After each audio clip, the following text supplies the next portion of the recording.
Good afternoon, everyone. We're going to start the meeting once we have quorum. So please hold.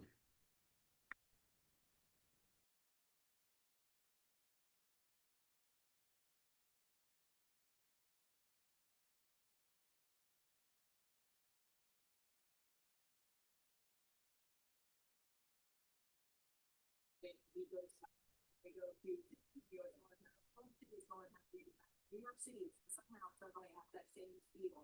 You find everything. So we don't appreciate the time.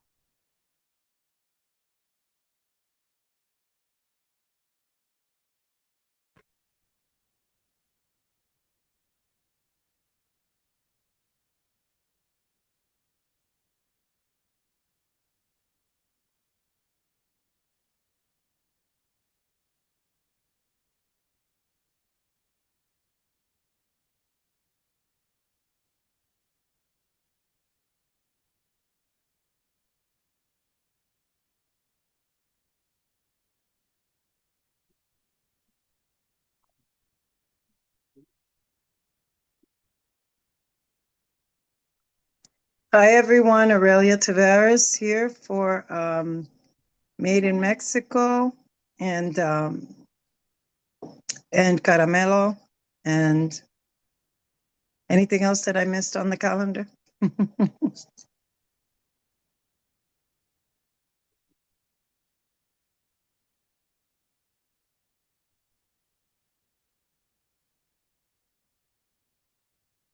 By the way, I heard Aurelia, but I don't hear Hi. anything else.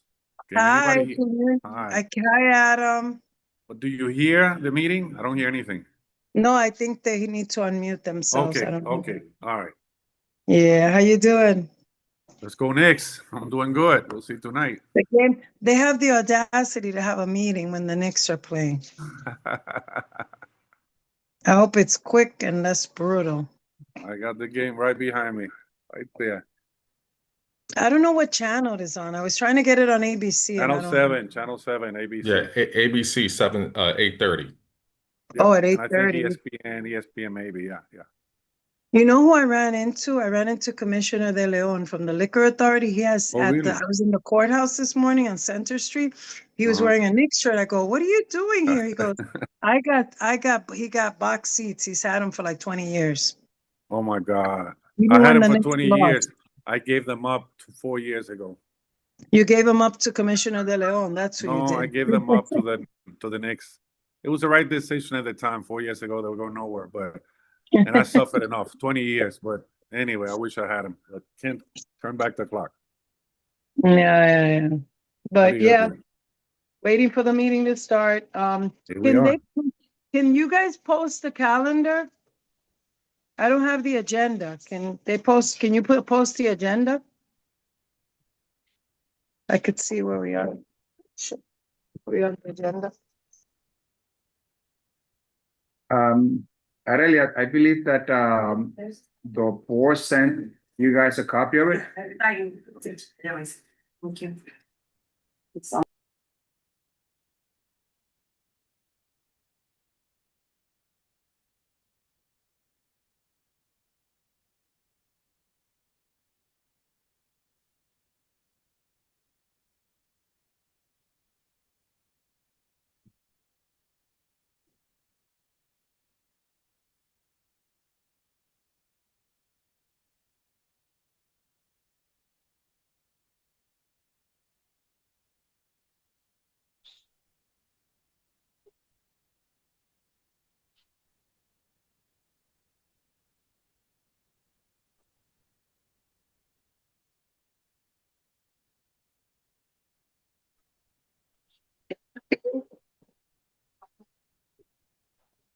thank you.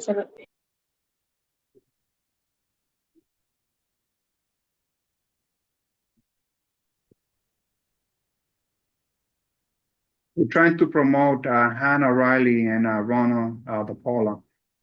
So please accept the invitation that we're sending you to become a panelist to both Hannah Riley and Ronald.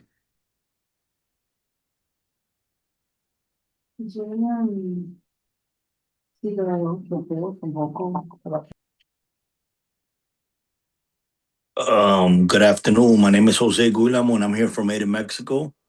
Good afternoon to all you guys. Good afternoon.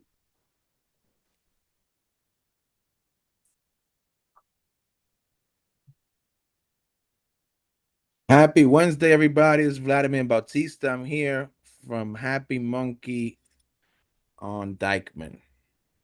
Please give us a couple of seconds until we get organized. We're going to start the meeting pretty shortly.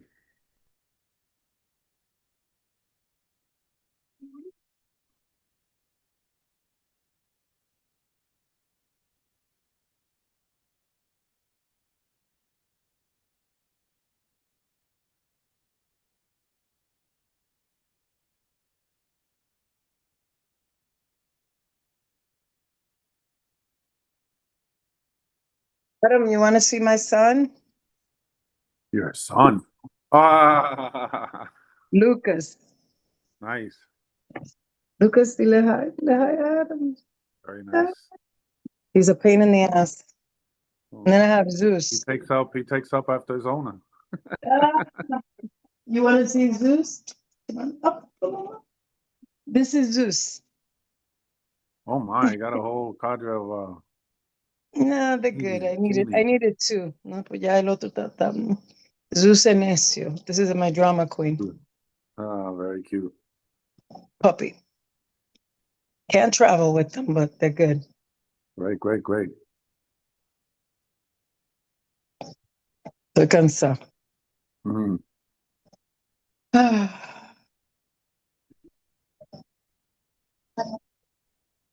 Hi, papá.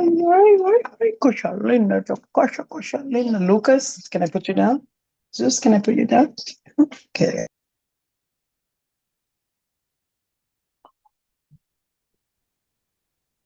Hello, everyone. I'd like to ask everyone to please mute yourselves. As we are about to start the meeting, my name is Isidro Medina, Chair, License CB12 for the License Committee. Welcome on board.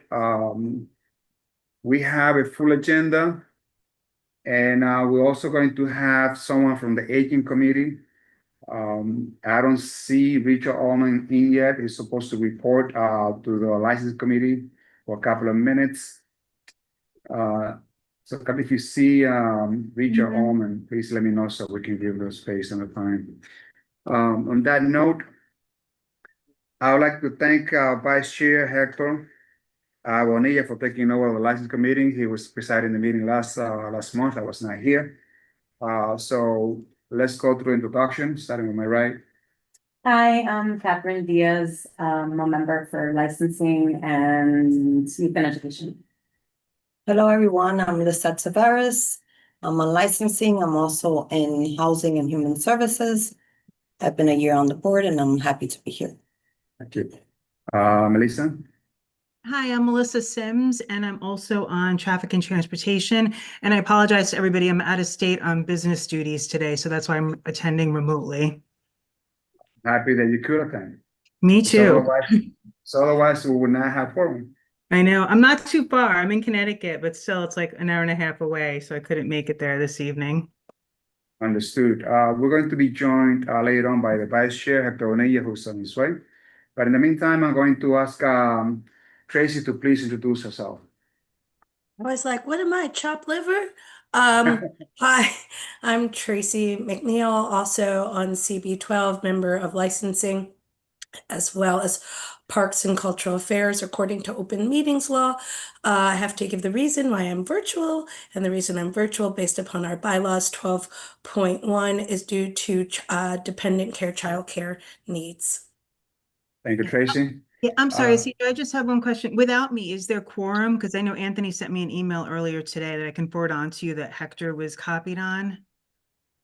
The state whether or not you count for quorum? I guess for business, it does not count for quorum. Okay, we still have quorum because we have Tracy plus Lisette and Kathy and myself, so we do have quorum. Okay, perfect. Sorry, it's excused, but apparently it doesn't count to quorum and I can vote. It's just, okay, just making sure. Gotcha. Let's now introduce the 33rd precinct. Hi, I'm Sergeant O'Reilly from the Quality of Life Team Sergeant in the 33rd Precinct. I'm sorry, it's an echo in your room. Can you please, tell us your name again? Sergeant Hannah O'Reilly. Sergeant Riley, welcome on board. Do we have anyone from the 3-4? Yeah, we have Lieutenant Woloski, you have Officer Tavares, and shortly you'll have Inspector Portalatin. Great, welcome on board.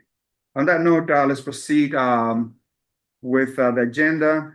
First, let's review who's going to do the minutes for this month of June. I can do the minutes. So we're gonna have Lisette to do the minutes. Very well. So let's proceed with the agenda. We're going to start with the cannabis license renewal, and that'll be Vladimir Acosta, LLC, DBA Happy Monkey, located at 151 Dyckman Street.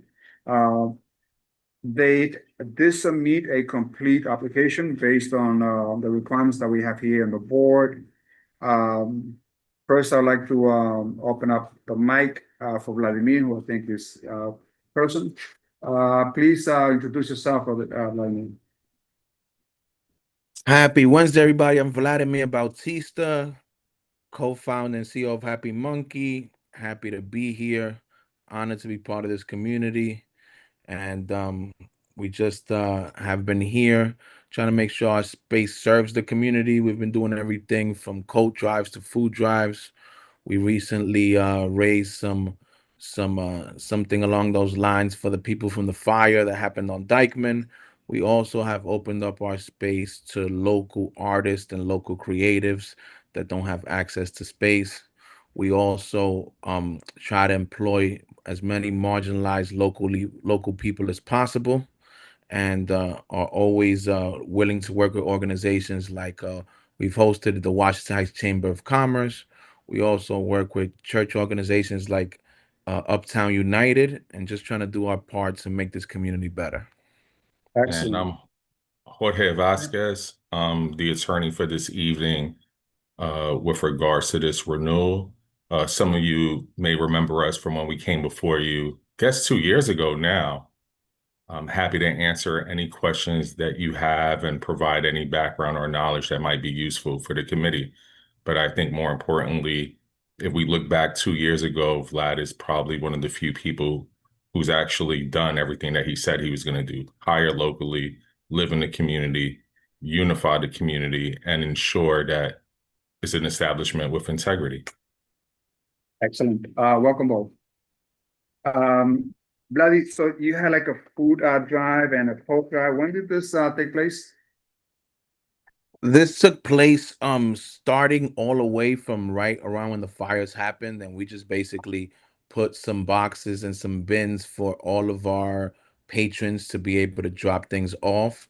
And recently we're in contact with some of the people that live in the building, and they have been coming personally to pick things up that they need for themselves as they see fit.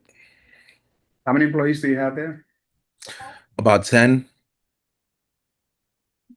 And you said mostly locals, right? That is correct. How's business? Business is okay. You know, it's not easy. Obviously, as we know, overhead's really high being here on Dyckman, but I have to say, thanks to the community, supporting me, all the local organizations, the local assemblymen and councilwomen and etc. It's been really good to have that support, because us being the first in history, we're not just running a business, we're introducing an entire industry and an entire plant to a community. Excellent. I think it's remarkable that they've been open for almost 2 years, particularly given all the hardship that happens in the cannabis space. It's not easy. Some of you might be familiar with 280E of the tax code. 280E of the tax code prevents a retail dispensary from writing off expenses like wages, writing off the difference for expenses like product, being able to write off the space. So your local businesses generally rely on write-offs to see a profit. Here, they're not able to write those off, yet they're still able to employ people in the community, keep their doors open, and operate in the green. This time I'd like to have the 34 precinct for the comments. Lieutenant, you have the floor. Yeah, no objections from the 34th precinct. No objection by 34. Any question, committee members?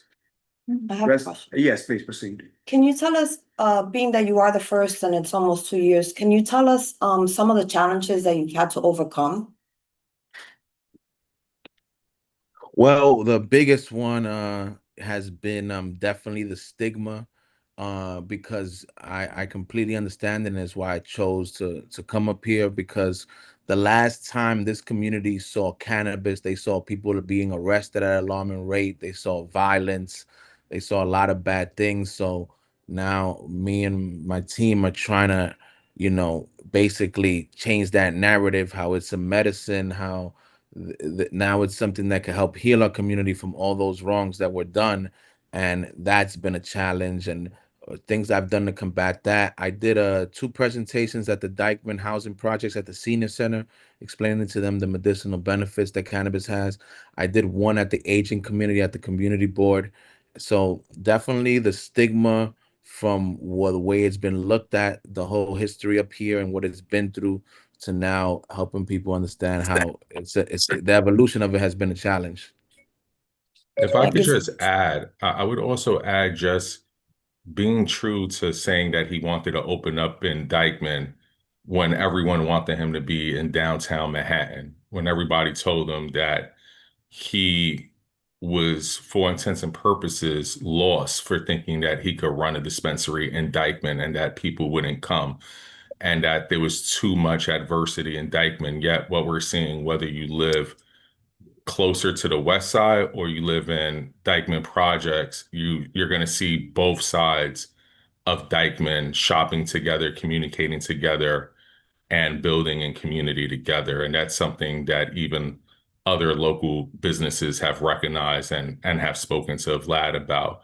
And I would say that would probably be, from a business standpoint, probably one of the hardest points, is making a welcoming environment that's inclusive of everyone. When you have individuals who are waiting for something negative to happen or believe that this type of establishment, and when I say this type of establishment, more than just a retail dispensary, but if you go inside, you view it, it's top shelf. It's something that people would expect maybe in the financial district, but not necessarily on Dykeman. Understood. And I really appreciate the fact that the investment that Vladimir decided to take a risk and have this in the community. So Vladimir, I know you well. I know that you're a person of integrity, and I'm glad that you're part of us, part of our community once again. On that note, we're going to ask for one step, and that is, Vladimir, for you to post a good neighbor sign. And the idea is that you're going to post this just to make sure that the issues get rectified right then and then. It will not escalate to any 911 call. And I know it will not come, but we want to be consistent. We have requested, like every single applicant, to post this. You can get this from the community board, ask them for a good neighbor sign, and you should post this. If not, you can come also in person and get a hard copy. It'll be an honor, Chairman, so not a problem at all. Excellent. On that note, I recommend that we have a straight vote. Starting myself, I'm going to vote yes, then followed by Melissa, Yes. followed by Kathy, Not voting due to conflict because I work out with them. Blake, Kathy, followed by Tracy, Yes. followed by Lisette. Yes. So this application passes. Congratulations, Vladimir, to you and your team. I'm happy that you are hiring local, and much success to you. Enjoy the night and go next. And I want to Hi, thank you Thanks. all Oh. for the support, because I know a lot of you individually, and I really appreciate the warm welcome. I felt like this community, especially this board, has been extra helpful to help me navigate the challenges that I have. So thank you all. I see that there's a question from Danielle. Danielle, you have the floor. Yes, can you hear me? Yes, we can. Hi, I think you must have missed my hand, but I raised it before the voting. I think it's a moot point at this point, but I just wanted to say hi, Danielle Jatu here, former board member, 5 years. I joined just in support and solidarity of Happy Monkey and Vladimir. Excellent. So I'll add that as a positive comment from our residents, and that'll be in the resolution. So thank you so much, Danielle. Thank you. On that note, let's proceed to the next agenda item, and that'll be now we're going to go into renewal of liquor on-premise liquor licenses. And that'll be agenda item number 2, the Metropolitan Museum of Art and Restaurant and Associates LLC, located at 99 Margaret Corbin Drive, Port Washington Place. They did submit a complete application. The last time they came here, there was no objection to the renewal, and that happened back in 2020. Based on the record that they submitted, they do have an A in the last health inspection. And on that note, do we have anyone from representing agenda item number 2, which is the Metropolitan? W, please introduce yourself to the committee. Salali, I'm an assistant general counsel at the Metropolitan Museum of Art. One of my colleagues from Restaurant Associates LLC, who's the co-licensing, may be on call, but he might not be on yet. Happy to be here and happy to answer any questions for the renewal of this catering license. Excellent. For the purpose of the minute, I'm sorry, what is your name again? Oh, Noel, No. Noel, last name VLE. Excellent. Welcome on board. So this is a complete application once again. This is with the jurisdiction of 34th precinct.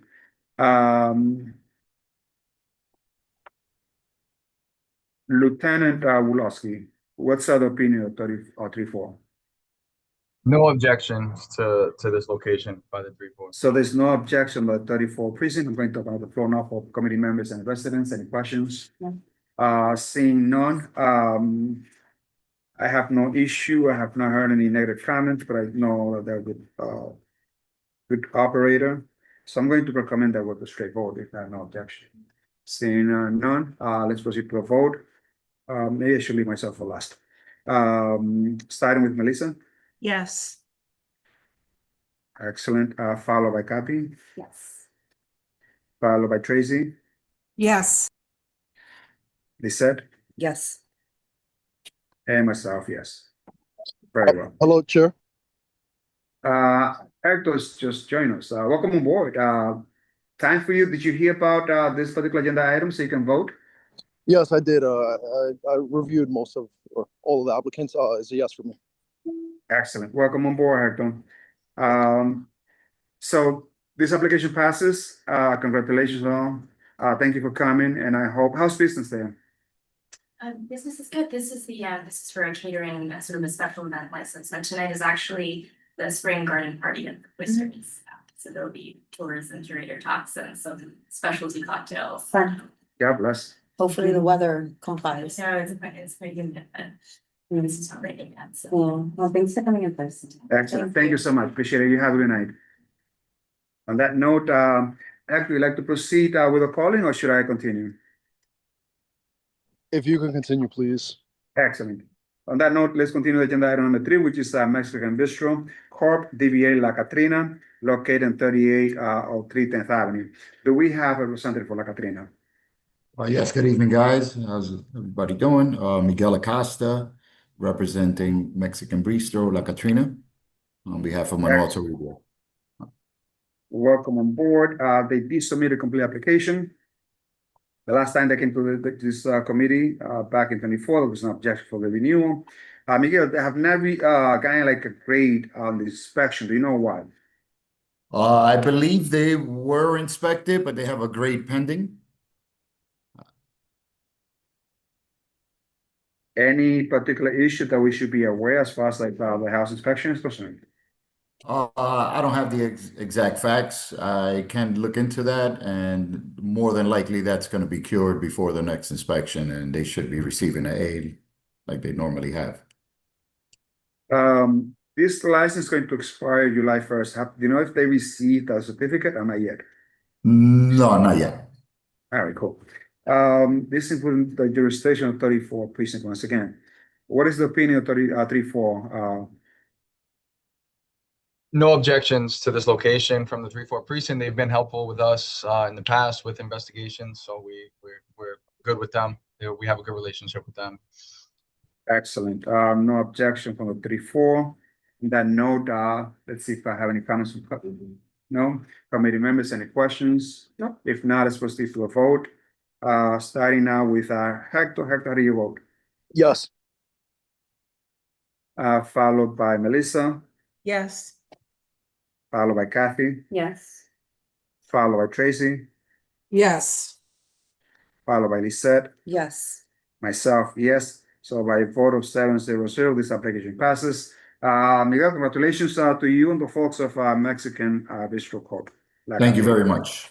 I think Andrew is the owner there, right? Yeah, he's into the management scenario. But he's been very helpful. He's going to be on board tonight. He's looking into get another establishment on Dykeman, keep it business in the community. I noticed. Yeah. See you later. All right. Cool. Followed by our fourth agenda item, which is Vida Cafe, DBA Mama Juana Cafe, located in 247 Dykeman Street. This applicant did submit a complete application. Do we have any representative? Victor Santos, representing Mama Juana, Vida Cafe. Victor Santos, representing Mama Juana, welcome on board, Victor. The last time that this applicant came for a renewal, there was no objection back in June 25th, 2024, there was no objection. Victor, I see that your credit is pending. Anything that we should be aware of? No, I've been having some issues with the health department where they have this site plan of Mama Juana that includes a backyard that is not ours. And I guess the building doesn't really upkeep that area too much. And I'm always blamed for that area. I usually go in front of the judge, fight it, and they dismiss it. So that's where we're at right now. How's business there? We're getting into, the summer months where we do really good outside. But, we're coming off a really harsh winter and spring. Understood. How many employees do you have there? As of right now, 2 other places closed, but there's 7 establishments currently opened. So I'm on Juana, you have 7? Oh, I'm sorry. I thought you meant how many restaurants are in the strip. How many Well, employees? How many How many employees employees we have? We have 20. 20. Mhm. Are the employees happy there? Yeah, they're pretty, they've been there for a while. Understood. On that note, this is within the jurisdiction of 3-4. Lieutenant Woloski, what is the opinion of 3-4? 3-4 precinct has no objection to this location's renewal. So there's no objection for the renewal for Mama Juana. Do we have any questions from residents? Seeing none, committee members, any questions? It's a really cool place. I've been there many times. Victor, you running like this place like amazingly. So congrats. Thank you. So we just have positive comments. On that note, I recommend that we vote to straight vote, starting with Hector. Hector, how do you vote? Yes. Followed by Melissa, Yes. followed by Kathy, Yes. followed by Tracy, Yes. followed by Lisette, Yes. and I vote yes. So by vote 7-0, this application passes. Congratulations, Victor. You have a good Thank night. you. You too. Continue the agenda. We're going to now have Morelia Mexican Restaurant Incorporated, doing business in Mexico, located at 3950 10th Avenue. Based on the documentations that we have on record, a public notice was not submitted. But I'm going to have anyone that is representing Made in Mexico to please introduce themselves. Aurelia Tavares, representing Morelia Made in Mexico. And I think the owner is on here as well. Ismael, we're here for the renewal of the liquor license. I understand that there were some issues with the community. And we're here to work with the community and try to make, and try to suggest some ways we can move forward. Okay. Is Ismael I see present? made in Mexico. I see, isn't that a Yeah. person? Ismael, for the purpose of the minutes, please introduce yourself. Yes, my name is Jose Guillermo. I'm the manager at Med in Mexico. I'm representing Ismael Garcia. He had to fly for as an emergency. He'll be here next week. We had a few issues with the application, but we have approached Officer Diaz at the 34 precinct, in which we've been talking and working together, in which we have scheduled a meeting with him, but it hasn't been done yet as of yet because of the Nick Six situation that's been happening.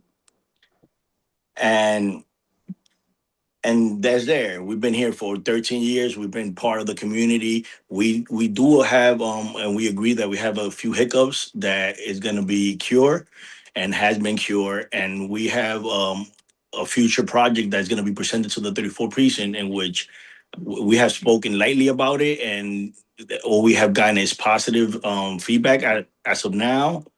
And now we're here to continue working for the community. We employ over 20 employees, more than that indirectly, and we've been part of this community. We've been part of drives, all type of back to school projects. We've been doing good for the community, and we will love to continue being part of this community. Thank you very much. Thank you, Jose. I have been part of those giveaways. I know that you have done that on a yearly basis. I know that you have tried to integrate yourselves with the community. I do have, however, heard many issues, very concerning. As you know, you're very familiar with everything that went on social media, from roaches to fights. This is something that it's not that the community would like to host in any way, shape, or form. We try to assist and give you all of our support. However, when a place becomes a little bit out of hand, we really have to take and think about how you're going to go, maybe conceiving a new concept. But that'll be a discussion for a different day, because that'll be alteration to a license, and we're not there yet. This is only a renewal. I'm going to open up the floor now for the 3-4. I'm sorry, do you have anything further? I just wanted to add, Please. after listening to what the community brought to our attention and what the precinct brought to our attention, these owners took it very seriously. They're reviewing their contract with their security guard company. They are changing security protocol. They are requiring that every staff be ATAP certified and trained, in addition to having an open dialogue with the precinct, because they have been a fabric of the 10th Avenue restaurant row for a very long time. Even, that avenue is a very difficult avenue. It's under the train, unlit, and they have struggled because of the clientele that comes into the area. And even in some of their events, they have marketed to that community, and they are changing their protocol because they want to stay and they want to be part of this community.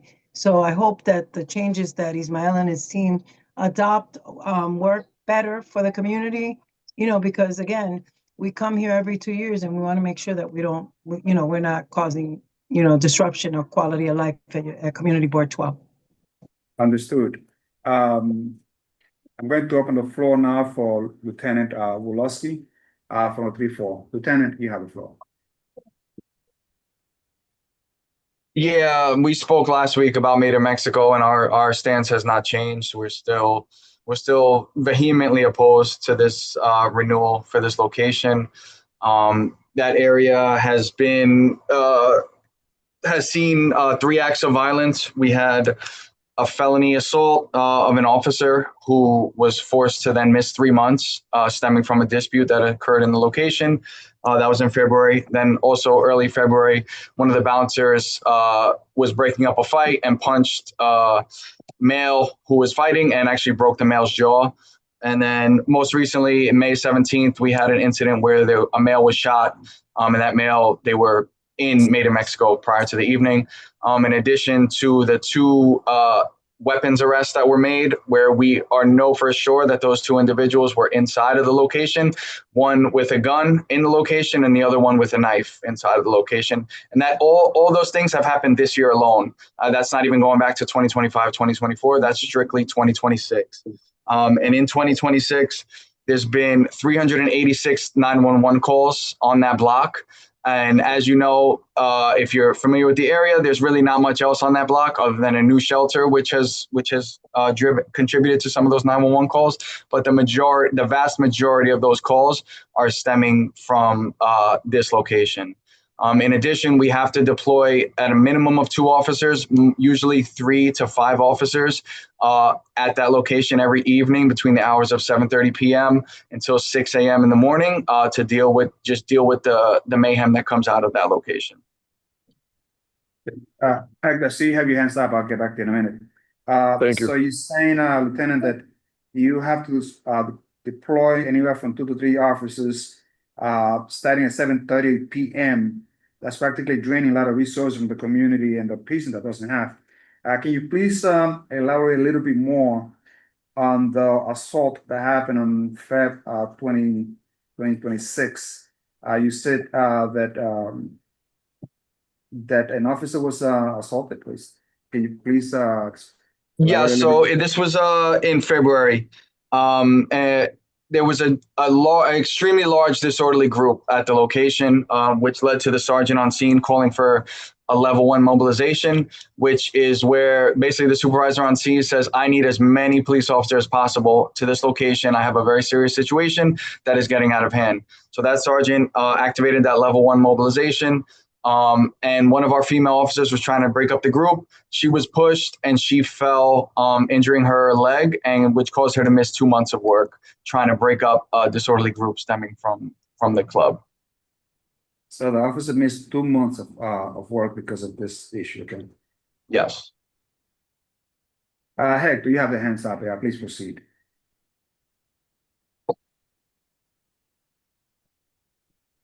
Hector, Yeah, so thank you, Lieutenant. I really appreciate your audio is providing bad. that. Please try to reconnect.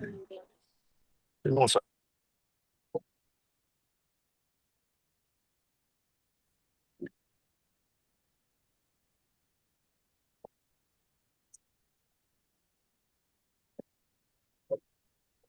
Is now better? Can you guys hear me? Yes, yes. Proceed. Wonderful. Thank you, Lieutenant. I really appreciate the insight and giving that empirical data regarding this establishment. Question, has the establishment reached out to the command and tried to have any form of communication with you guys to figure out a path forward, or have they just been trying to figure stuff out on their own? No, we have, sorry. I was we asking have- the lieutenant. Oh, I'm sorry. Oh. Okay. Yeah. I guess in recent times, we did have a meeting, the CURE meeting held by, not the CURE meeting, the Nightlife meeting in preparation of FIFA. At the conclusion of that meeting, which was, I think it was 2 weeks ago, the owner did reach out to myself and Captain Diaz and tell us about some new things that they were going to try. But that meeting hasn't taken place yet. So I don't know what the changes are, and we're not sure what they might be. We don't know what they have up their sleeve as far as, addressing these issues. Thank you, Understood. Tracy, you have the floor. Oh, is there someone before me? Okay. I guess my question is to the lieutenant. What suggestions do you have to the establishment that you would like to see done that could then make them compliant in your eyes, recognizing they can't control the population? So my advice to all these club owners is pretty much universal. It's always the same. It starts with your promoters. I would argue that promoters are even more important than your security. If you have promoters that are going to bring a certain kind of clientele to your establishment, then you're going to have problematic, issues at your establishments. The promoters drive who comes and who doesn't come. So security is important, obviously, but the promoters are, how they're advertising on social media and the type of people that they're bringing, whether they be problematic, whether they be young, whatever they may be, that's basically driving who is showing up to this location. operations. Sorry about that. Hey, good evening, everybody. This is Inspector Portalatin. Hi, Inspector, please proceed. Hey, how you doing? I'm sorry. My camera's not working, so I apologize. You can't see my face. We spoke about this last time, meeting in Mexico. The owner is a good guy. There's nothing against the owner. I know he's just trying to make a business, but as my lieutenant said, the people that are coming to his clientele are not from the neighborhood. They don't care about the Washington Heights. I've been here for about 16 months of my last 25 years of my career. And this is one of the nicest, tightest communities I have ever had the pleasure of working with and working for. It's sad because I know the owner is trying just to make a buck, but the promoters and who they're bringing are people from outside this wonderful community that don't care. We got people pissing on the street, fist fights. Like we said, we use a lot of resources just to make sure that the patrons and the workers of Made in Mexico are safe and they know we're out there. Even with that, they still fight. Bars are broken over people's heads, assaults. My cops are getting assaulted. What I would like to see on the manager's part is raise the age. I know New York State, anybody over 21 could drink, but for your bar, I was make it 30 and over. So these young guys, are not as mature as the older gentlemen. I'm not coming or not allowed to this place. They'll go someplace else. Raise the age of the people allowed in his establishment. I think it would be a good turnaround. Because the older, the more wiser. You're not, doing stupid things. When you're 21, you're 30, you're 30, 34, 35 years old. You just want to have a good time, with your girl, with your friends, and you go home safely at the end of the night. Also, we just want to point out there too. There's been a lot of we made 2 DWI arrests in the last 2 months in that location coming from that bar. All right. So it's not just the fights, it's people getting behind the wheel intoxicated.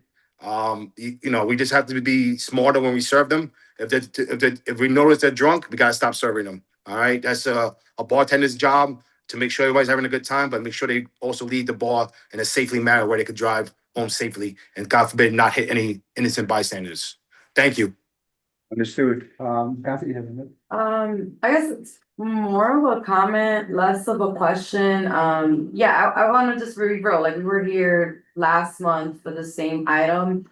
And I guess it's also feedback for both the establishment precinct. It's actually really hard to kind of follow what the narrative and the succession of events are. So last month, for example, we spoke at length about being under the CURE initiative.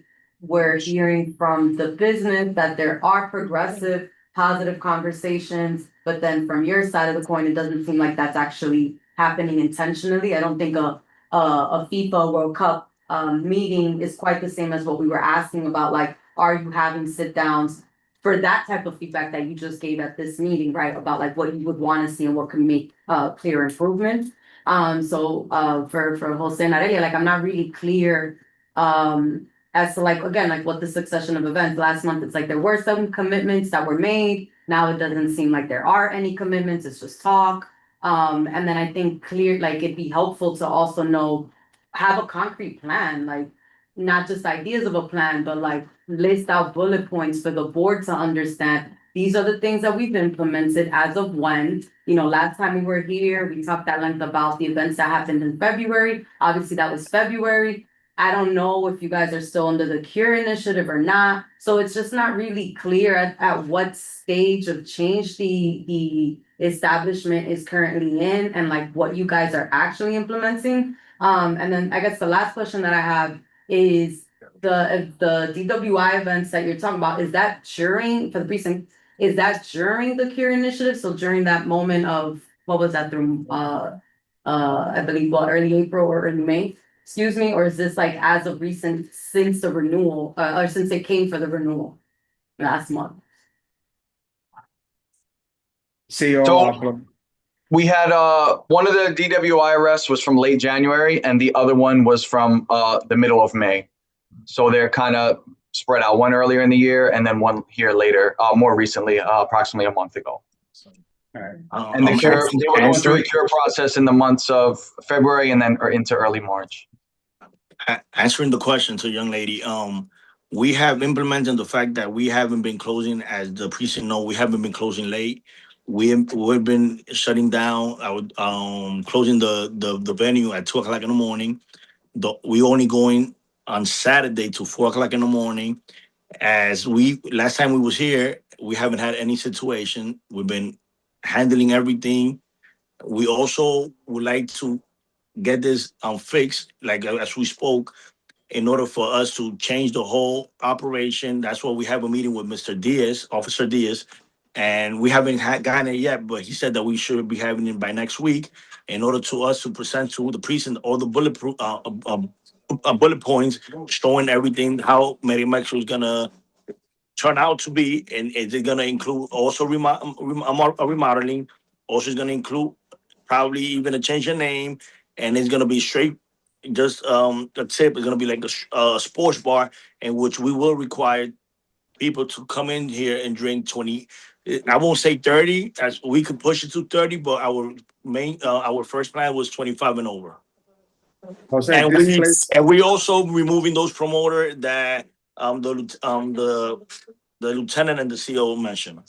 And I Jose, wanted to add, I'm sorry. lastly, 1 minute. I wanted to add that when we take a problematic, Guys, please mute yourselves, just one person speaking. Sir, can you please, if you have something, take it outside? Sir? Permiso. Hello? Señor? Permiso, señor. He's trying to go. Okay, gracias. Please, proceed at 1 minute. when we have these problematic locations, we give them time to cool down because we don't want to lose the business, but they also need to protect the community. And we have these issues here that are showing that there's mismanagement on some level. So usually we ask the owners participate, be there every night as a point of contact, not just managers. Then we change out the security. We give back maybe some hours on certain days of the week just to let it cool down, and we completely rebrand. So that's what Mexico is doing. Rebranding is no doubt. We can't be made in Mexico. We might be made in Dominican Republic, but made in Mexico is not working for us. It's not working at all. And I'm very disturbed by the fact that a public notice was not posted. It was posted. It was not posted. I did not receive that you posted. I did not receive the picture. Hector, I'm sorry, you have the floor. Please proceed, Hector. Thank you, Chair. I just also want to just note very quickly that, you know, when the commands speak, they're providing an insight that usually community board members do not have. We don't have access to, you know, a lot of this criminal activity that may be happening on the premise. So that's extremely mindful, and we should definitely consider that while voting on this matter. Thank you, Chair. Understood. Can I just Please, Lisa, proceed. to the officers of the 34th, just for the purposes of the minutes, how many incidents do we have reported? Let's say for this year. What define incident? And I can give you kind of because we have approximately 386 911 calls. We have 3 verified felony assaults. We have 2 weapons arrests where we're positive that the individuals were inside with the weapons, and they were arrested right outside of the location. And then we have a male shot on May 17th where we know it stemmed from inside of the location. Thank you so much for that. Jose, you have 1 minute. I mean, just to make it clear, the shooting that happened on May 17th, they were in the location, but nothing happened in the location. They walked out, they went home, and and something happened, and they got shot. It was not like something happened in the location and it erupted from the location. Let that be clear. It was not even a talking, not even an argument with them. They didn't even argue inside. They didn't even see each other inside the place. Like they didn't even speak to each other. So they walked down the block. They saw each other at the gas station, and that's when it happened. It's not like something happened over here and they went outside and they went to the street. And it didn't happen that way. Understood. Yes, what Jose is saying is true. As far as what I've seen, I didn't see that there was a that there was actually a dispute inside from what I've seen. We can't say it definitely didn't happen, but I can't say it did happen inside there either. But we do know that the two individuals involved were inside of the club just prior to the incident, and then the incident correct. occurs about a half block away from the location. Understood. I Got have it. no hand on your hand.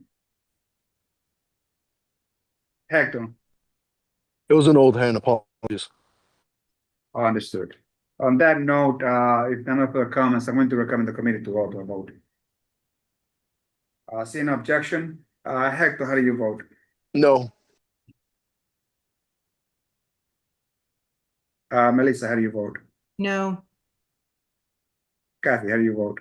No. Tracy, how do you vote? No. Lisette, how do you vote? No. And I vote no. So by a vote of 070, this application fails. Jose, I highly recommend that one, be extremely careful how you run your business until you change your method of operations. Once you decide which how you're going to go, please check with the precinct, come to some type of agreements to see how this can be worked out. And once those changes to the licenses are made, then you can come back to the community board and hopefully get an approval. But as of now, this application fails. No problem. let's Thank you. proceed. Thank you. The next agenda item, it's agenda item number 6, and that's FAA Bar and Grill, Corp doing DBA as Caramello Bar and Grill, located 141 Avenue. On that note, please let me know if there's anyone representing. Aurelia Tavares for FA, Caramello, 141 Naco.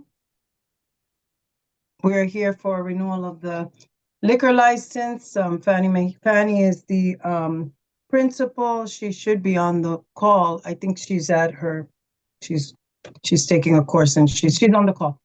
So you are the representative, correct? Yes.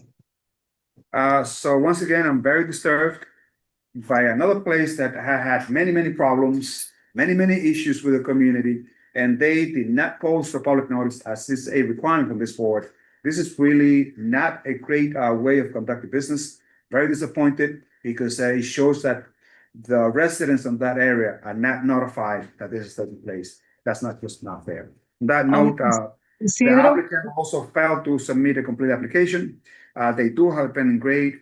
And the last time that they came to this community board for an approval, they had issues with our parking. We asked them to make sure that they improve that. We asked them to provide the good neighbor sign.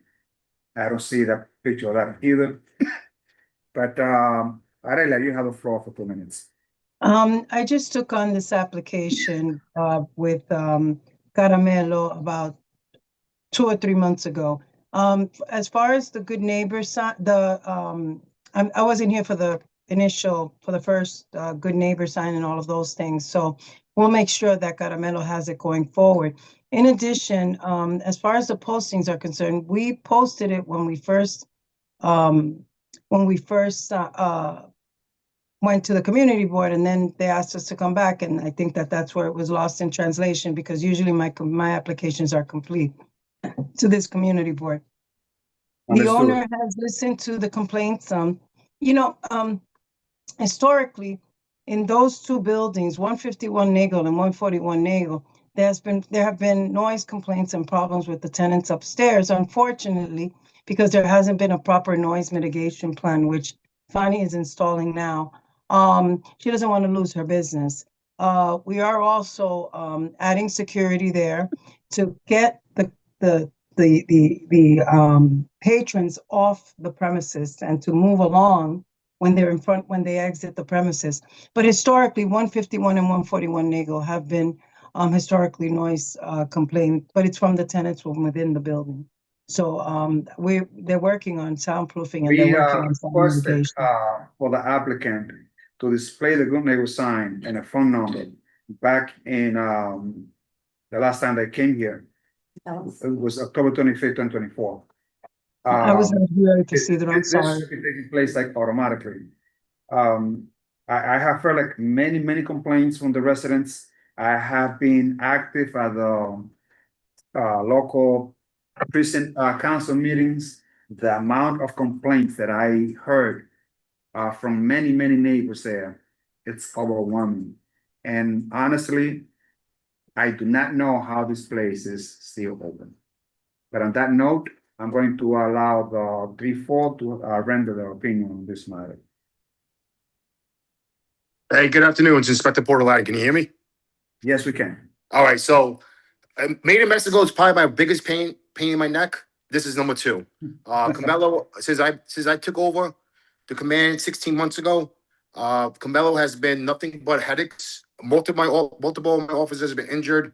We have on Instagram where a female decided to choke my sergeant out. She was arrested for that. You know, I spoke to Fanny multiple times. She's a nice person, but I really don't think, I think she's a little over her head in regards to this location. The tenants, there's a building right next to it, a residential building, where, like you said, every community council meeting, they come and they complain. And I feel bad because I see in their faces, they don't sleep. The noise is out of control. We hear the noise. So we did multiple operations at this location. The last one, we were told by the SLA, they do not open up past, they're not supposed to stay open past 2 o'clock. We informed Fanny of this. She has stayed open to 4 o'clock. She's supposed to be closed at 2 o'clock. She has stayed open to 4 o'clock every day since. That's a slap in the face to the 3-4 precinct. That's a slap in the face to the SLA board. I mean, it was plain and simple. She's not supposed to stay open past 2 a.m. She stays open to 4. We have documented multiple times since the beginning of the year to now, where this bar stays open after 2 a.m. when it's supposed to be shut down.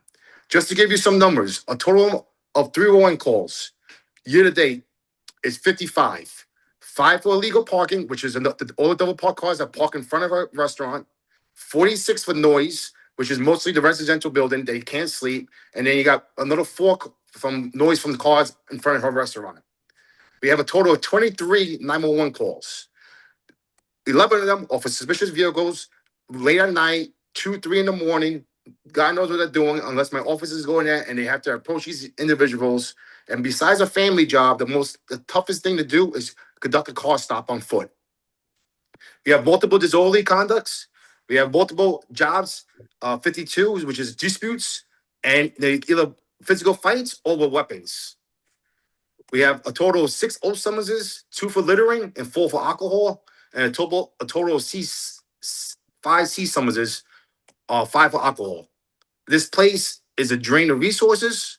This place is a place where whoever goes to this bar does not care for the community. There's trash in front of the place. We catch people pissing all the time. It's embarrassing.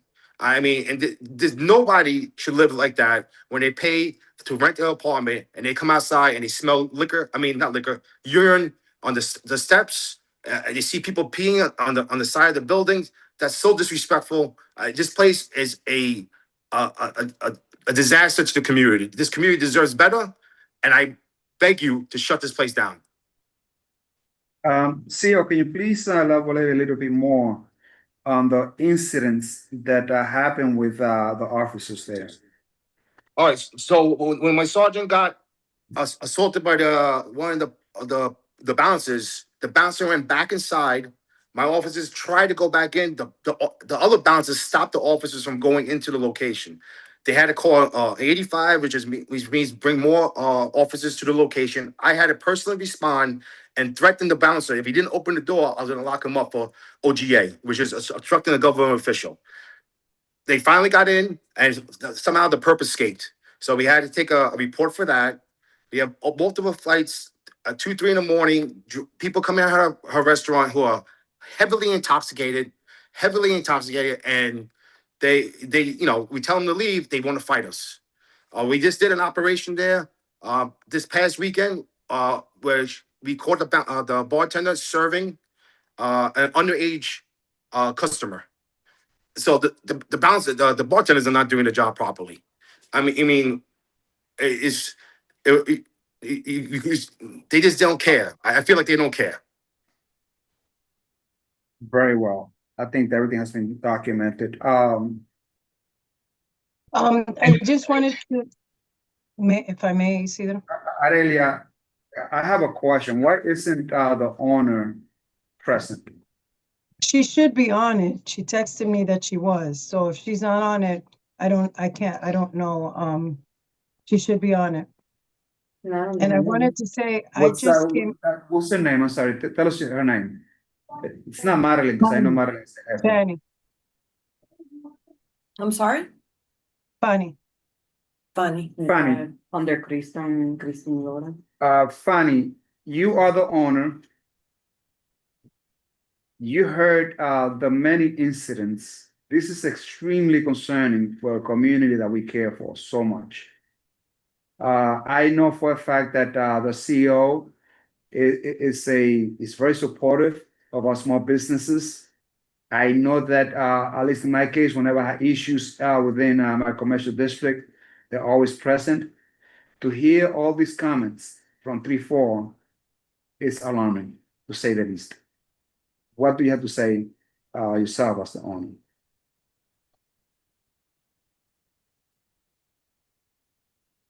Fanny, Yeah. ellos quieren saber qué tú tienes que decir con estos problemas que tiene el local.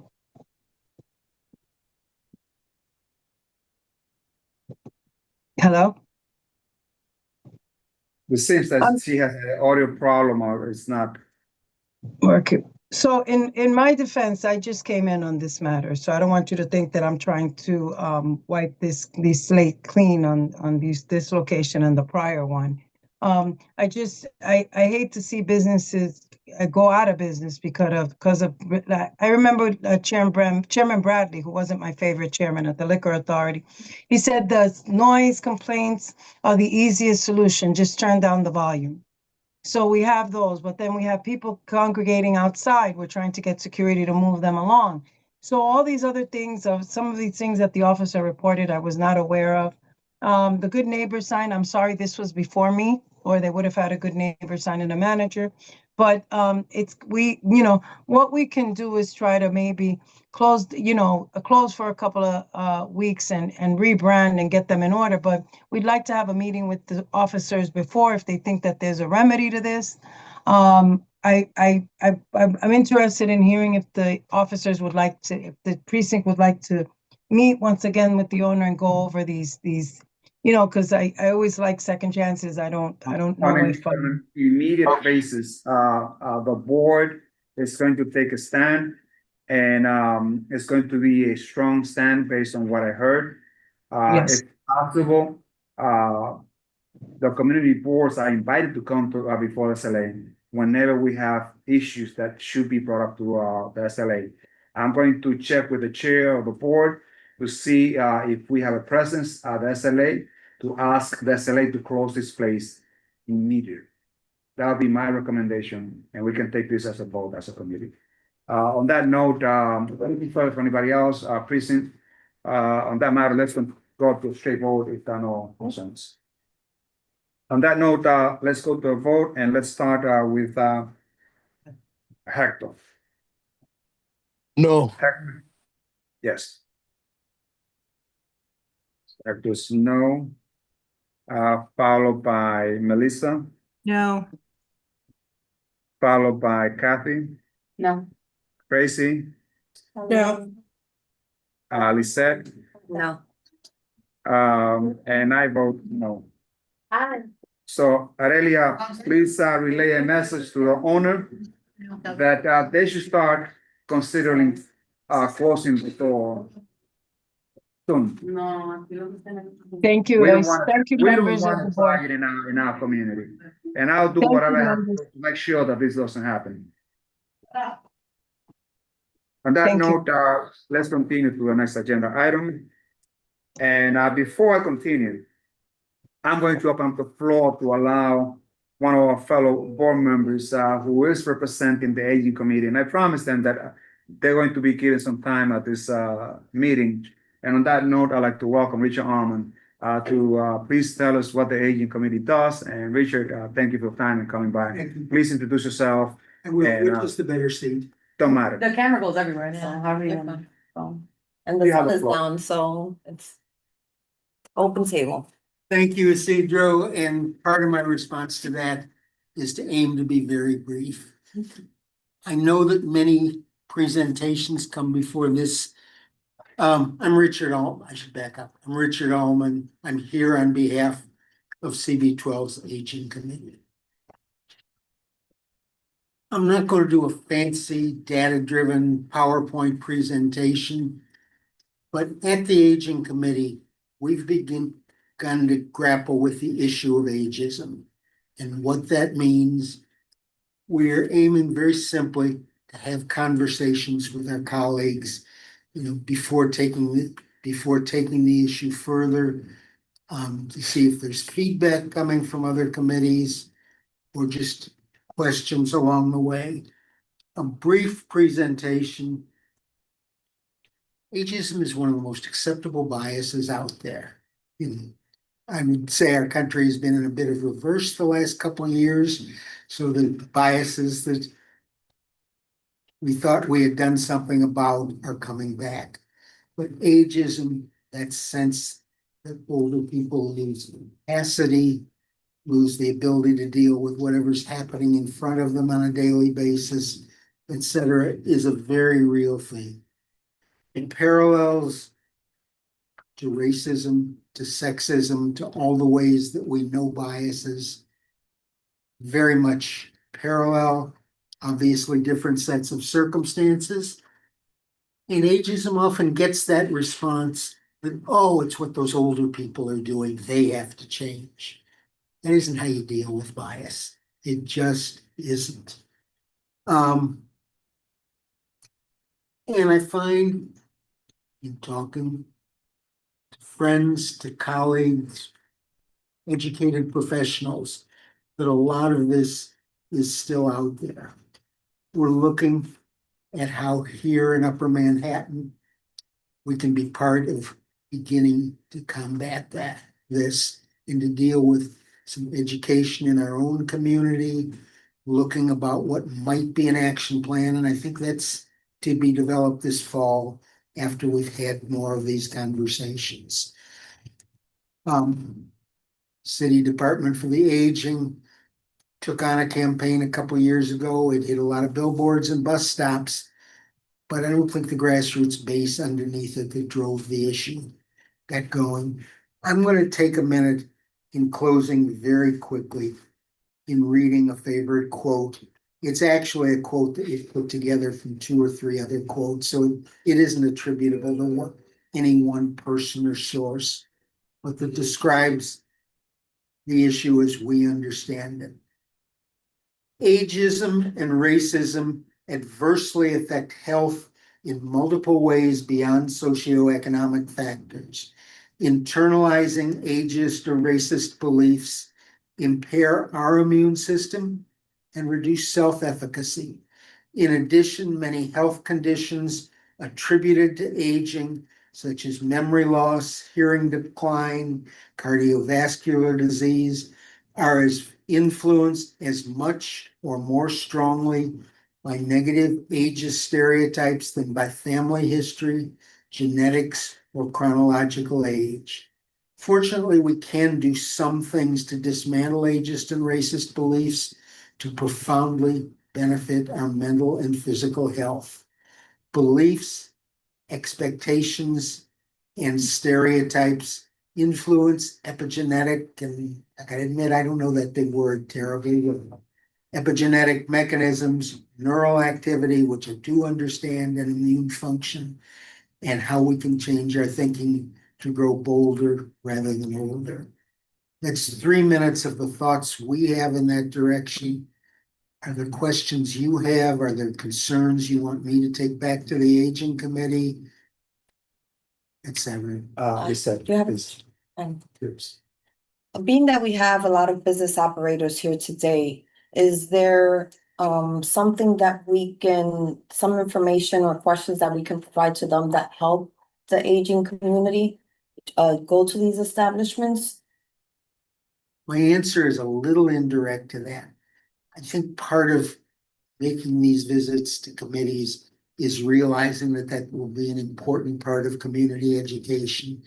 So the answer to that is absolutely, but not right now. Not till we've had a chance to put all of this together, which I would hope, I mean, you know the process. It certainly is going to take an executive committee discussion or two. Some informal discussions, and I think some early presentations that our chair, Mary Anderson, has done to the executive committee.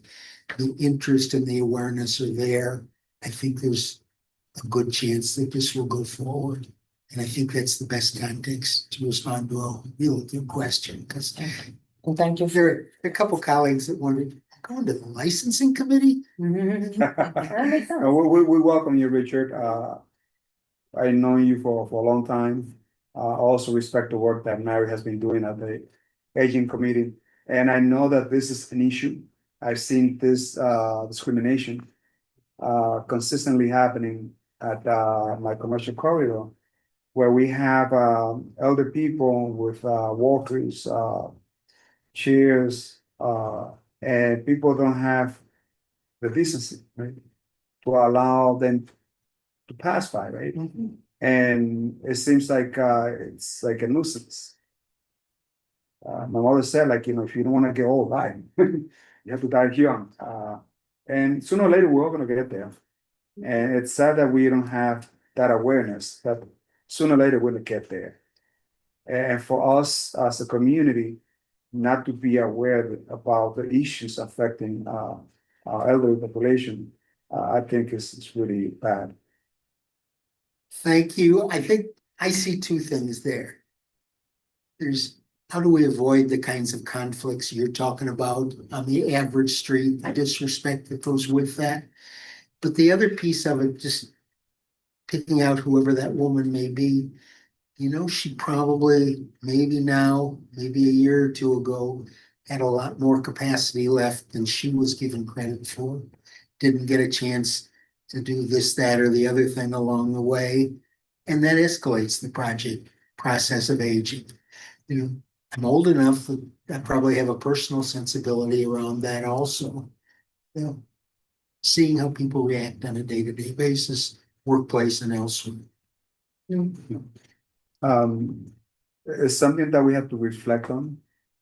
And whatever we can do as a community, please let Mary know that we will be open to see if there's any way or shape or form that we can assist. I see no comments, questions from committee members, residents. But thank you, Richard, for coming. And Thank thank you for hosting and making it one more welcome place. Thank you so much. Thanks, all. Very grateful.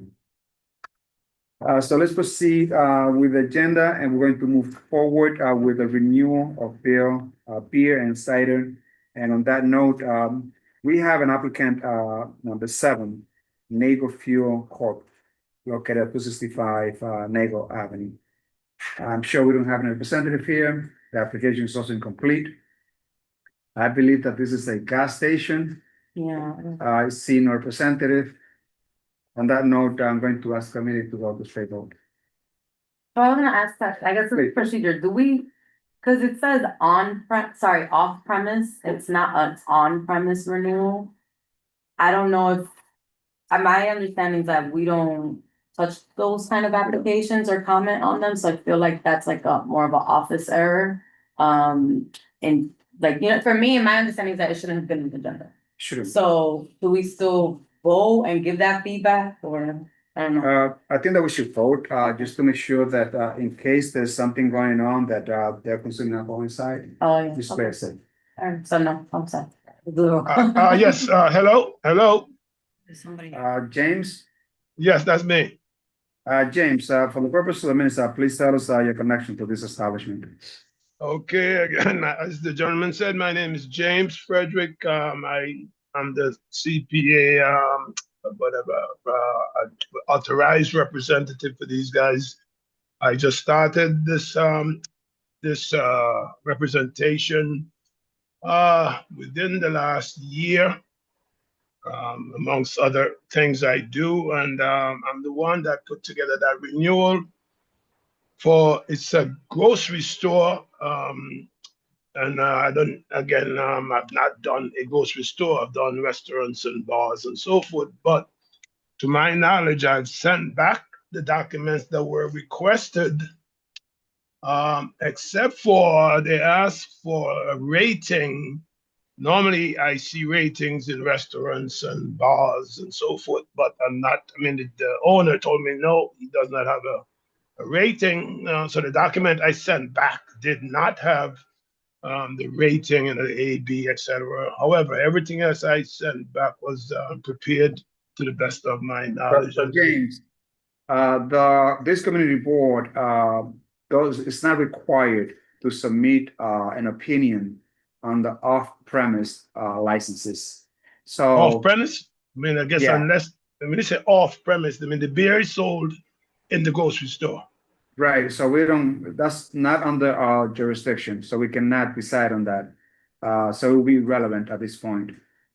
And I recommend that you withdraw this application then, because we have. No, when you say, sorry, let me just for my benefit, you said off-premise, meaning that the application is saying that they're applying for a license to serve off-premise?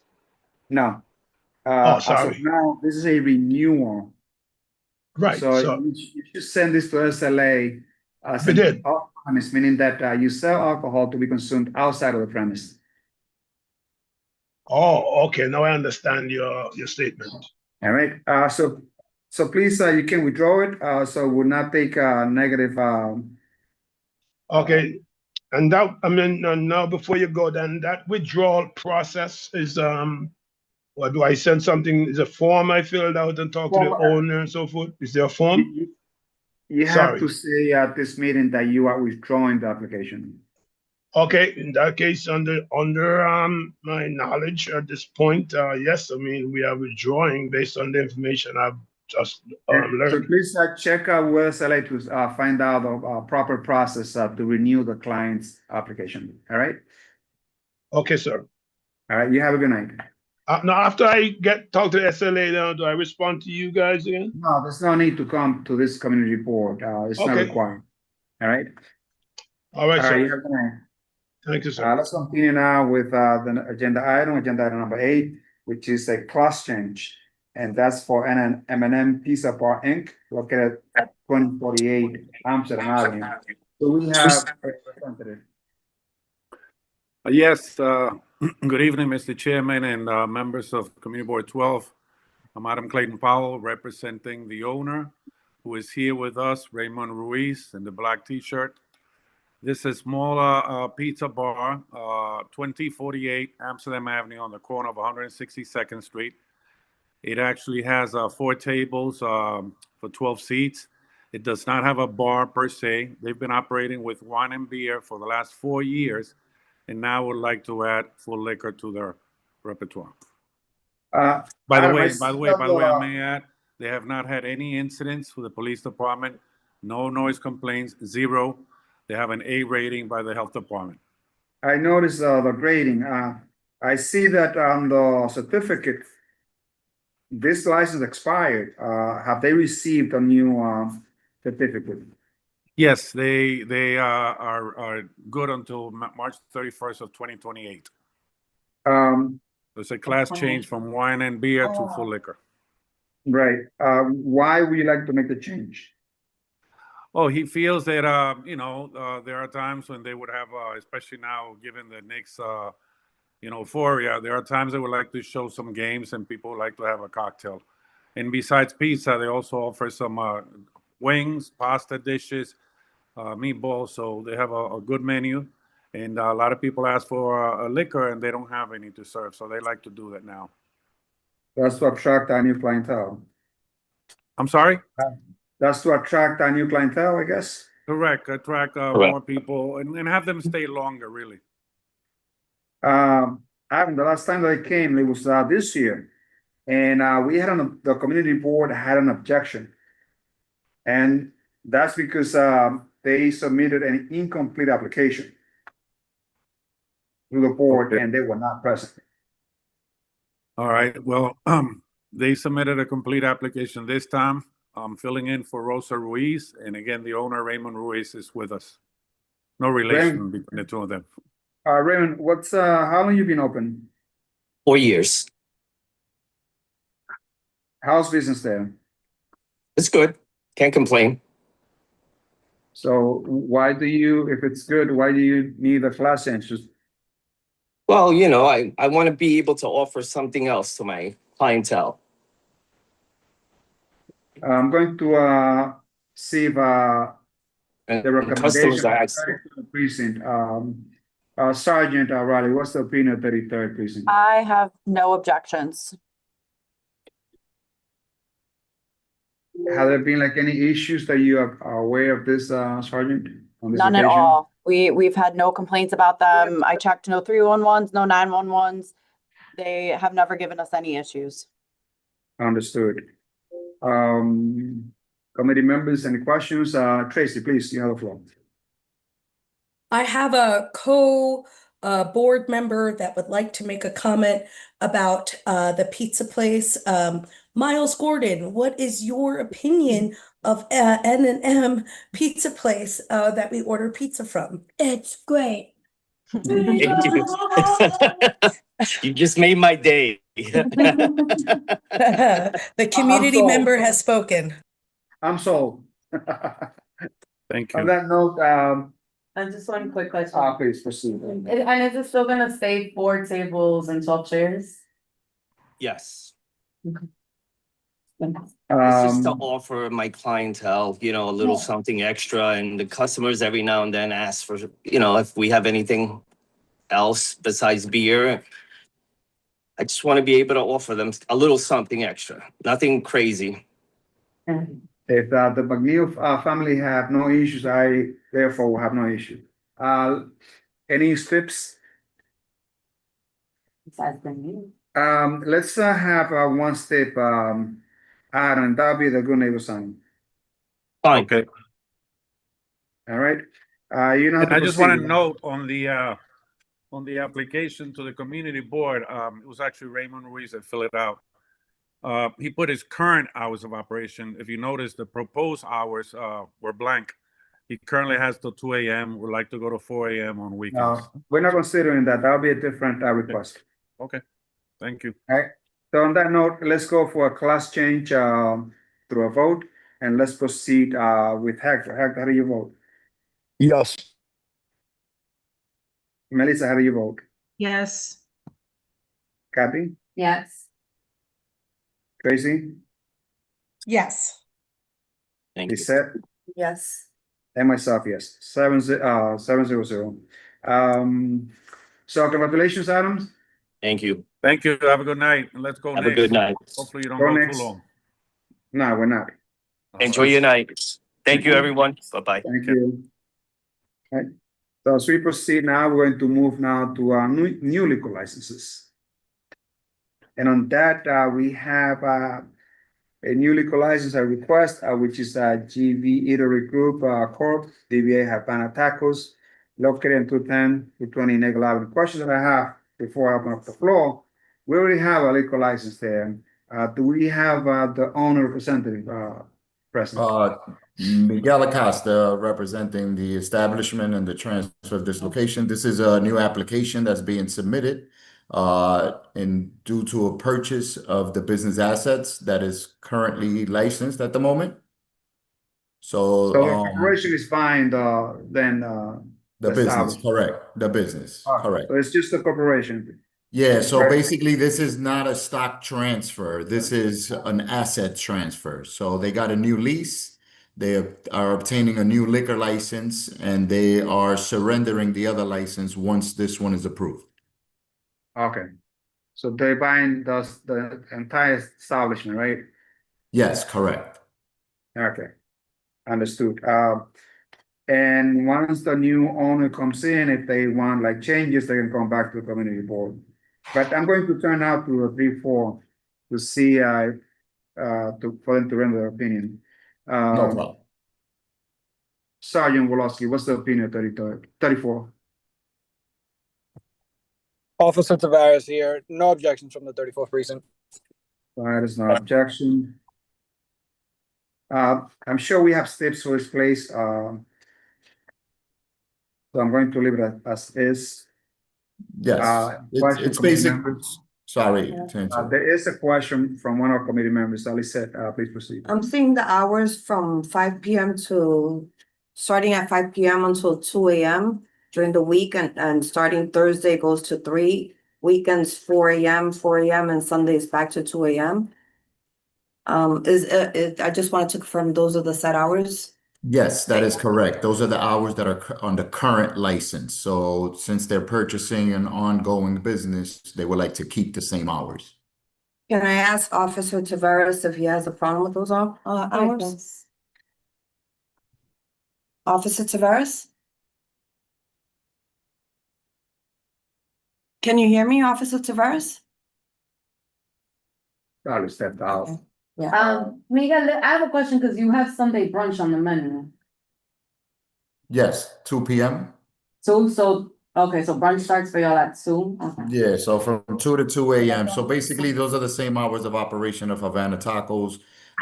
Basically, these hours were granted by the full board at the Liquor Authority because of the history of the previous establishment. So it's the reason we want to keep the hours, and it's the same exact operation that's going to continue. Again, any reason as to why we don't see a health inspection grade? Was not provided? No. On the picture? No. It's supposed to be. Because at the present time, the previous licensee is currently operating with their inspection. So the last inspection, I'm informed by Glenda, who's present there, that it was an A. Okay. I could be able to provide it for the general meeting if possible. No need. Let's go to the vote. Starting with Hector. Hector, you have the floor. Please proceed with the vote. Hector. Can you come back to me? Sure. All right. Great. Melissa? Yes. Kathy? Yes. Tracy? Come back to you. Lisette? I vote yes. I vote yes. I vote yes. This is Tracy. I couldn't find the mute button. Thank you. Hector, coming back to you. I vote yes. Selling this application passes. So Miguel, congratulations. We welcome the new owner. And hopefully we get to meet them once you. they Thank you very much. I know Glenda's going to do a great job there. Stick around. Stick around Thank for the you. next. Next. So, Sorry, Santana. Oh, Havana. nice to meet you. Nice to meet you guys. you're the new owner? Yes, Oh, welcome on board. thank you. I know that we vote on the matter, so please introduce yourself to the committee. So my name is Glenda Santana. I've been in the nightlife industry with bar restaurants for over 10 years now. I've managed, last stop, it was on the other side by White Plains. And then I managed Tijuana Nights, which I recently let go like 2 years ago. I like to bring into the area a lot of activities for the kids, the families. Recently we have had a lot of families with small children, a great environment. Everybody enjoys the food. We're gonna do a lot of stuff for the summers, little activities. Also clothes drives when time comes and it needs. And I'm also did crowd control because I know the previous owner, so I did installation of crowd control, and we added a new security team now, so it's going good. God bless. Welcome on board. Thank you. And I also hired staff from the neighborhood. Thank you. There you Thank go. you so much for that. Well, when you're ever, the community board has a weekly newsletter, so if you're ever hiring or if you ever have like special open like events and Yes. things like that, you can always send that to the office and they blast that out to the community. Perfect. Thank you so much. Welcome on board. Thank you so much. On that note, let's now proceed to agenda item number 10, which is a Piece of Cake Corp. Located at 184 Dyckman Street. I know that we do have representative there. But, Leo, do you have something? Yes, Leo, sorry, Leo, before I yes, start. that's me. I'm on the next two. I'm on the next two. So piece of cake. No, Yeah, no, Miguel, just give me 1 minute, please. No problem. Leo, yeah, you hand up and I completely ignore you. I mean, how could I do that to the first vice chair and also committee member? I didn't see you. Leo, please, you have the floor. Thank you, Isidro, and good evening to all the community board members and all the attendees. I just want to, when it's time, I want to give a couple of remarks for a piece of cake and Madeline and Jose, who have been outstanding members of our community and have led a good business for the last few years. So whenever it's time for us to give some recommendations or some comments, please let me know. Excellent. Thank you so much. Thank you, Leo. Appreciate So it. this is a new on-premise liquor license for 184 Dyckman Street. The venue is requesting the hours to close until 1 a.m. from Monday through Wednesdays. Then the rest of the days are 2 a.m. The capacity is 74. They're going to have 8 employees. Number of tables are going to be 13, chairs 59, and 10 bar stools. The method of operation includes DJ, streaming music, no karaoke, live music. They have installed sound limiter, soundproof. I know that this was a former Peruvian restaurant, if I'm not mistaken. And I know that Madeline is the owner. I think I met with them some time ago. But Madeline and Miguel, please introduce yourselves for the purpose of the minutes. Thank you very much, Isidro. So Miguel Acosta again, representing Piece of Cake. So Piece of Cake is going to be a restaurant established and also a catering service. The intentions here is to offer lunch and dinner as an international cuisine, but also occasionally closing during the month for private events. Offer catering events to the community, political groups, sports, and different types of things are going to be brought into this venue here. As you can see, the hours of operation, they're going to be opening at 1 p.m. They're going to close at 1 a.m. and those are the same hours is going to be used for the catering as well. So Madeline has been operating El Jefe for over 7 years now. She has established herself as a good operator and community business. So an opportunity here will bring something different to the community. This is going to be a beautiful place. As you know, the previous establishment had great decor and is going to basically have similar resemblance. So supporting this application will bring good things to the community. Understood. Madeline, do you have anything to add? Right. Going to go Hello? Yes. You Hi, guys- Madeline. Do you have anything to add? Hi. I'm new with this. I don't know how to put it back the speaker. Hi, good evening, everybody. Yes, I'm here with a new challenge. I want to bring something new to the community. As you know, we had Toucan before. It didn't last long. But this time we want to challenge ourselves, and I want to keep going with the community. I want to give up, and I know I can do it. So, quickly, Leo, do you have any comments? Thank you again, Isidro, and I just want to commend the committee. This committee helps support a lot of our businesses, so you guys do great work as always. I was a member of the committee years ago on their chair, Catherine Diaz, former chair Catherine Diaz. But yes, so Jose and Madeline have been in the community for years. Very good business patrons. They have worked with us in the past. They continue to support our community through the pandemic and after. And I know they had a spot there before. The spot tried to bring something new. The community didn't support as much as we needed, but I think that we're taking a new step in the right direction, and I want to give full support for this business. So they have my full support, and I hope the committee can as well back them up as well.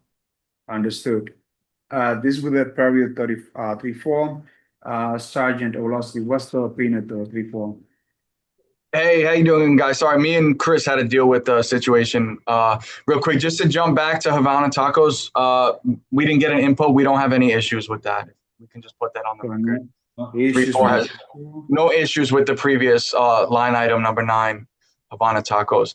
As far as piece of cake, I just had 2 questions for the. I'm sorry, I didn't catch his name. The individual who was just speaking.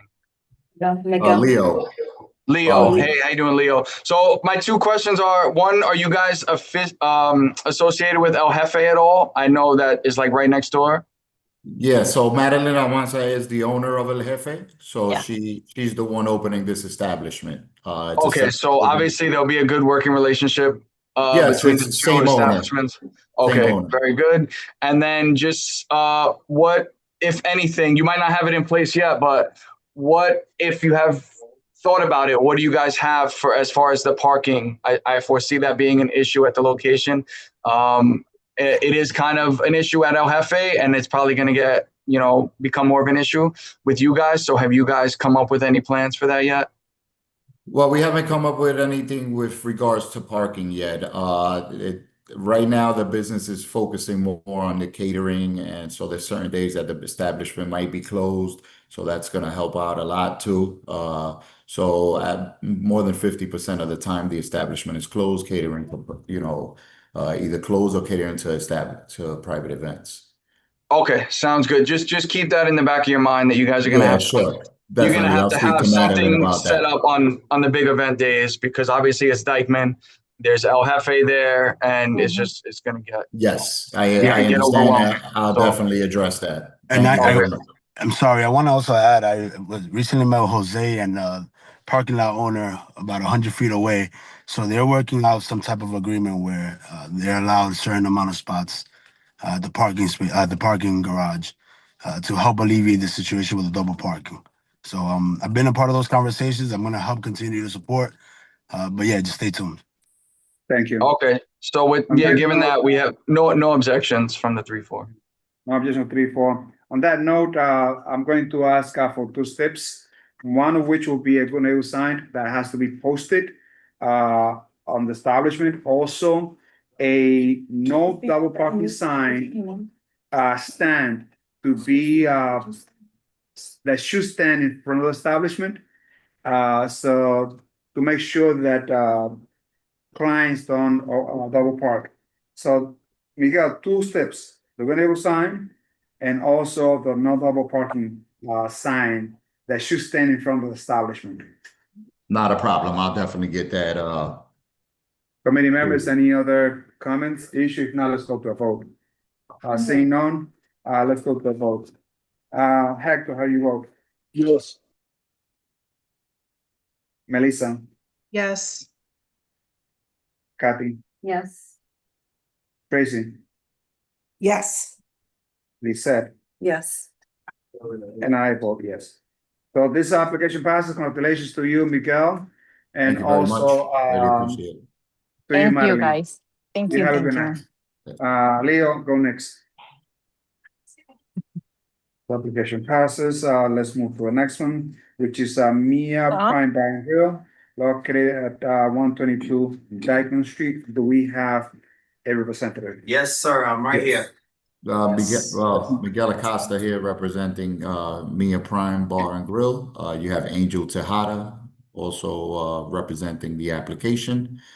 This is a new application for a Japanese restaurant. This used to be the old Chino Latino right there on Dykeman. The restaurant is currently closed, and Angel Tejada will be representing the applications and the operation. So Angel Tejada is going to manage the establishment, right? I am the licensee and I'm going to be managing the establishment. Yes. Okay. Angel, obviously with a lot of experience. Let me just go to the specs and then we're going to ask you questions and also maybe the prison might have some questions. So again, this is an establishment that is going to be at the Old Chinito Latino. This address, which is 122 Dykeman. The place is very narrow. They did submit a complete application, including the floor plan, the public notice, The questionnaire, which has closing at 4 o'clock on a daily basis. The menu. I can say that the capacity is 74. They're gonna have 5 employees, 30 tables, 54 chairs, no bar stools. Method version includes DJ, live music. I can see that this is going to be a club. Those hours are going to be an issue for me. Let me turn to you. Yeah. You have the floor. Tell us what do you bring to the community? Why should we approve it? Well, this location, the Yo Chinito Latino, I'm pretty much keeping the same concept, more or less. We're gonna have hibachi tables, like the second floors. We have a couple of hibachi tables. That's something that's not in the area. You know, there's no hibachi restaurant around here in the area, and I think it's needed. So we're keeping the same concept. In regards to capacity, I think the capacity is 74, 78. The reason why we asked the opening hours at 4 a.m. is because a lot of holidays land on a Monday, on a Tuesday, and sometimes we just want to keep the options open if we want to open to 4 a.m. But we're definitely going to open Friday, Saturday, and Sunday at 4 a.m. It's a commercial building and a commercial street. There's no resident building to the right or to the left or directly behind it. So I don't think it's be a nuisance to the community. Very well. Thank you so much. Thank you. I'm going to have the 3-4. Sergeant Woloski, what's the opinion of 3-4?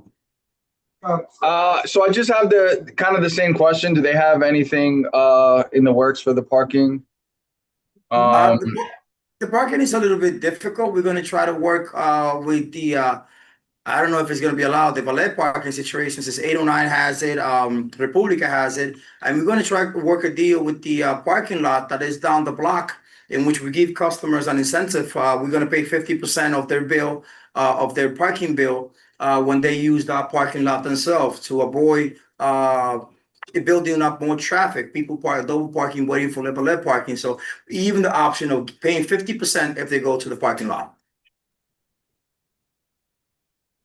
Okay, yeah, that sounds good. Just keep in mind, Dykeman, you're gonna have those issues with the parking issues and the valet thing. We've spoke about at meetings, so we'll speak offline about that. But no objections as far as the 3-4 is concerned. Understood. Do we have any residents, committee members? One, Angel, Dykeman is a very densely transit area. Especially with that very concerned about the fire department that is located nearby. I'm also really concerned about the traffic of the buses, which sometimes they have a hard time making turns. The only way that I, as a committee member, can approve this or vote in favor is that if you display a no double parking sign, to understand that valet parking is illegal, should not be happening. I know the need, but again, there shouldn't be any double parking. I understand the situation about the double parking, but I understand this. Once they made the bike lane in the Dykeman Street, I don't know why they even do that. You know, it complicated everybody's life. I know, I'm not a fan of it. Yeah. Trust me, I'm not a fan of it, but it's already there. Yeah. But taking into account, like the 3-4 indicated, the true nature of that street. Yes. It's extremely complicated. We had that tragedy that happened on Dykeman. It's really hard to understand that we as community board are not going to take this issue very seriously when we know that Dykeman is a problem. So I want to see a commitment on your part that you're going to not only have the double sign stand on the sidewalk, but that you're also going to, I'm glad that you said that you're going to have this discount. Yeah. But also that you're going to make announcements every now and then for folks not to double park. But also, I have to point out that this location is going to be 74 people. And the people that we're targeting is regular community people, or people that walk by. You know, we don't expect a lot. Since we're not a club, we're a hibachi restaurant. I'm not expecting this building more traffic, you know, having a lot of people in cars. You're closing at 4. Yeah, well, You're asking to close at 4 o'clock in the morning. because I want On to a take, daily basis. yeah. In a place that is not so big, you have the second floor, which takes a lot of place, the tables take a lot of space. The second floor is strictly Hibachi Ah. tables. I've been there many times and I know the history of this building. And I know that, taking into account Dykeman, we have a responsibility to make sure that as a community board, that we protect our residents as well. You have a hand and follow on this. I was gonna say that same, so what are you gonna bring, because you're saying it's gonna be essentially the same model, right, like the hibachi. I'm gonna be frank, it did not do well when it was what it was, so what do you, and I know obviously like you have operated many restaurants and business and bars, what are you gonna bring to that one there, and then second to that, it's the same name, certain generations remember Mia Prime. Is it the same concept? How are you also gonna continue to ensure? Because I'm like, if it's a hibachi restaurant, I don't know hibachi at 3 a.m. So if it's open, are you amenable to moving it from 4 to 2 if it's strictly just a restaurant? Well, then look, it's a restaurant bar, because the first floor is the bar. The second floor is where they have all the hibachi tables. So the second floor is gonna close eventually when the kitchen closes. Kitchen is gonna close by 2 a.m. So we're gonna have a late kitchen. In all my restaurant, Buddha Kitchen and Bar is maybe less than a block from the 34th precinct, and I don't have an issue with them. You can ask them. And I have another location, 4460 Broad, I have no issue. And I have another location, I guess it's the only location in Sherman Creek in the Sherman area, La Catrina, that has no issue. So I think I'm in communication with the precinct, and I'm being a very responsible operator. You can ask them, and have no problem in any of the 3 locations that I'm running. I stick to the rules, like I said.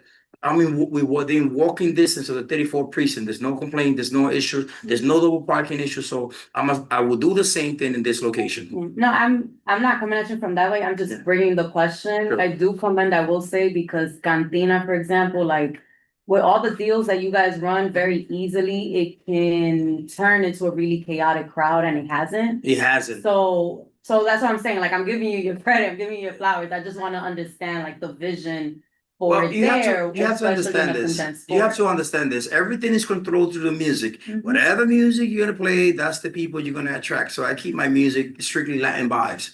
And that's why my business are very busy and they're surviving. I see Melissa followed by Hector. Yeah, no, I actually, Isidro made my comment because when when it was mentioned about valet parking, obviously we know that valet parking is illegal. And like last Monday, I was on Dykeman during the last Knicks game, and it was down to a 1 lane either way. So it was a traffic nightmare, and with valet parking all up and down Dykeman Street. So I just wanted to make clear, it's illegal. So I would hope that you're not putting your customers, pointing them to valet parking that's actually illegal, and that the 34th precinct would enforce that. That's it. Well, in regards to the valet parking, I made a point at the beginning that we are going to give the customer an incentive of 50% off their ticket. Once they come in, they get their ticket stamped, they present the ticket at the garage, and they're going to get 50% off. So that's an incentive for people. Why would somebody pay $40, $50 to the valet parking? If they take their car themselves, they're going to charge them $30. And when the discount is $15, I mean, it's a no-brainer. I'd rather walk 2 blocks than pay an extra $25. So that's the incentive. Nobody's doing it in Dykeman, and I'm the first one who's going to start doing it. So maybe the rest will follow. You know, And that I will fix the appreciate traffic issues. Hector, you have the floor. Thank you, Mr. Sahara, and thank you for the 34th precinct for providing their input.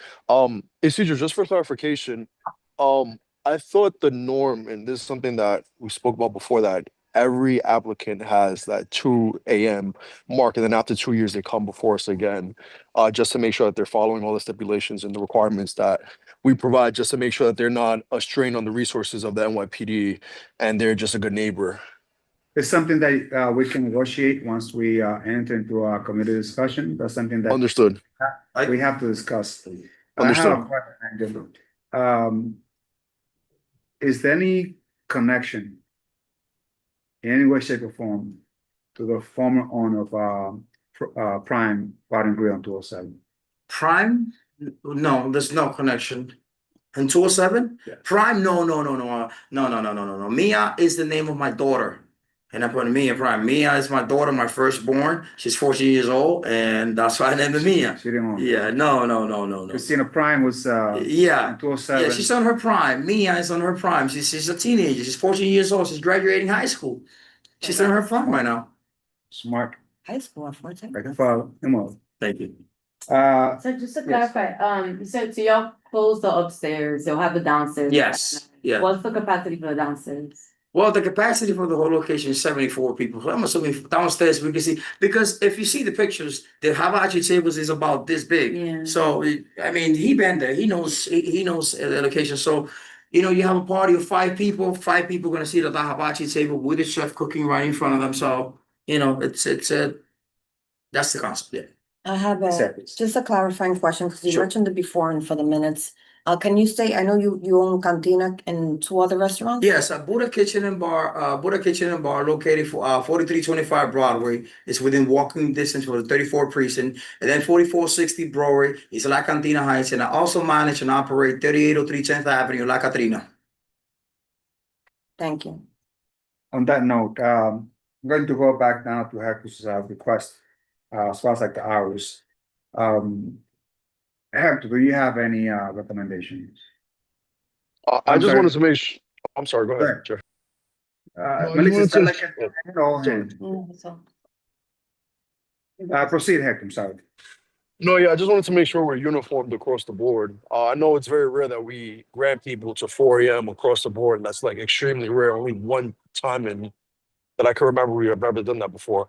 But I thought the norm was, 2 across the board and maybe like 3 on Fridays or Saturdays. But I'll defer to you in the larger committee. If I could answer that question for you, a lot of people come to this community that don't belong to this community, never open a restaurant, and never operated a restaurant. You give an opportunity to 4, they're bound to screw it up. But I think I proved myself with other businesses that I have that been running and operating, one for 14 years, another one for 8 years, and they have no issues. So I think I earned the right, if you want to say it like that.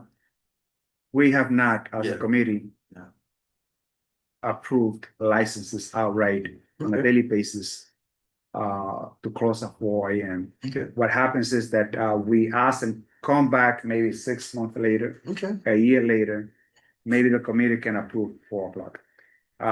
We had clearly cases like a customer phone, they requested 4 o'clock every day. So no, you gotta come back. Okay. We have many other restaurants that we ask come back. We know you. You hire many of our locals, but for the purpose of being transparent and consistent, we're going to request that you reconsider the hours, perhaps closing on a daily basis. Let's say Monday through Thursdays until 2 a.m. And then perhaps the weekend, maybe until 3, as Hector recommended, or I'm open to any other recommendations. I could do Monday to Thursday to 2 a.m. That's not a problem, but at least the weekend, Friday, Saturday, Sunday, to put me in a competitive mode for the other people that are around at 4 a.m. Well, frankly, that's kind of my concern. There's that area is so saturated and dense with a lot of other operators that are all being let out at 4 a.m., let's say. So that's actually my concern about the 4 a.m. Okay. Understood. And then also, Chair, if I may, Mr. Tyler, we just want to make sure that we're consistent across the board, because I'm pretty sure it wouldn't be fair to you if, let's say, you get 4 a.m. across the board or 4 a.m. Friday, Saturday, Sunday, and then a massive restaurant was to take over Friday, for example, and they request 4 a.m. I don't think it'll be fair for you if they say, oh, well, we have these 2 smaller establishments in the neighborhood. I think it's right that I also operate till 4 a.m. just because I'm in the neighborhood. We just want to make sure that we're representing the community, because that's ultimately what we are. And we're also speaking on behalf of the 34th precinct to make sure we're not straining their resources, because they just stated that they have to deploy officers to these said locations because of how hectic it is, because of the saturation, as Lizette spoke, and Calamero, which is like literally around the corner. I think it's very amicable that we're offering you, to 2 a.m. across the board, with the exception of Friday and Saturday, where we're looking to negotiate till 3 a.m. And please, anybody correct me if I'm wrong, but I'm sure you had maybe 1 or 2 violations in your previous establishments. We just want to make sure we're consistent across the board. Not saying that you're not a beacon of light in the community, we agree with you, but we want to just make sure that we're consistent and we're not straining the resources from the NYPD. Hector, so you're recommending having the space closed at 2 a.m. Sunday through Thursdays, and then Fridays and Saturdays at 3 a.m. and then they can come back if they wish, maybe 6 months from now. Absolutely, and then this is something that we could definitely discuss with the 34th precinct. But Mr. Tejada, if it's only 6 months, I'm pretty sure it's not going to be crazy booming in the first Yeah, 6 months. it's not gonna And we kill could me.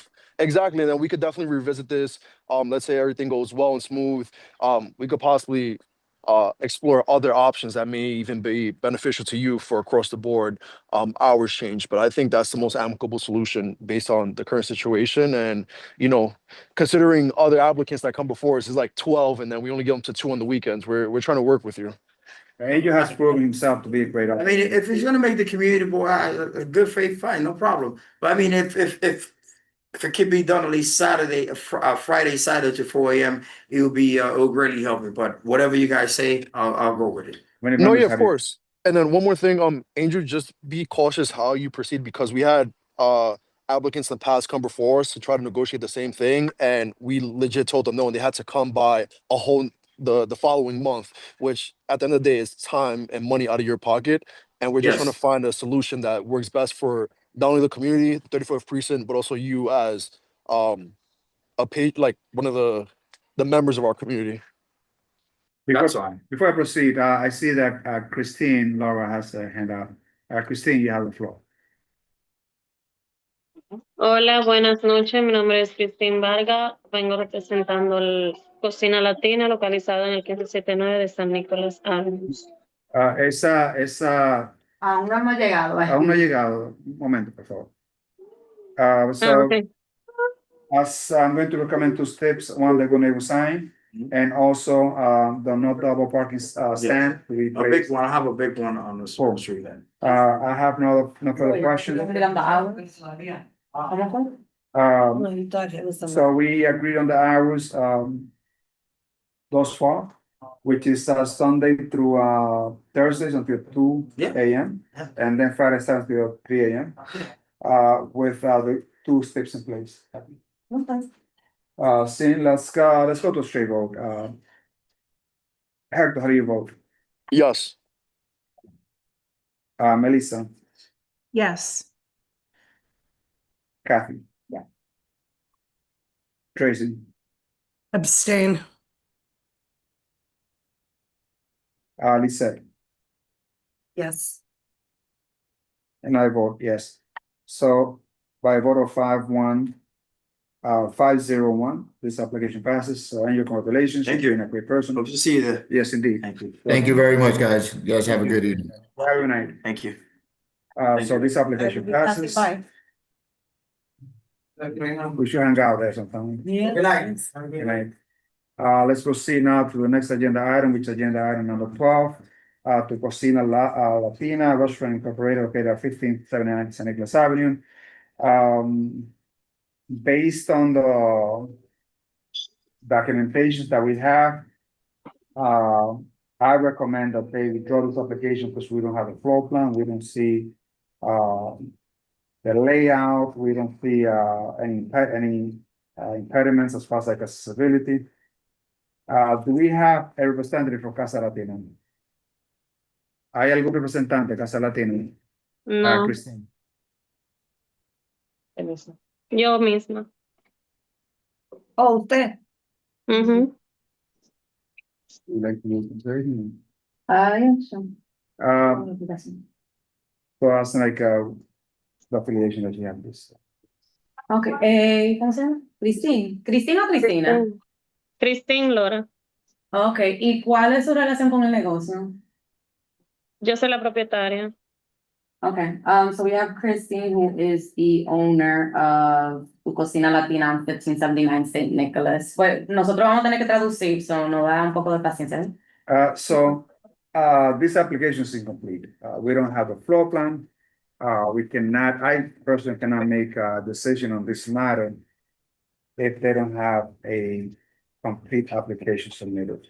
La aplicación como la recibimos está incompleta, lo que falta es los planos y el diseño del restaurante. So Okay, we then. will recommend that you withdraw this application and come back once you submit a complete application that includes the floor plan plus everything that you have submitted. Entonces la recomendación es que, se me fue la palabra. Que regrese cuando tenga, Ajá, no, o sea, que retire que entonces que vuelva regrese el mes cuando que tenga viene. los planos y el diseño del restaurante. Excelente, exacto. Okay, sí. Remember,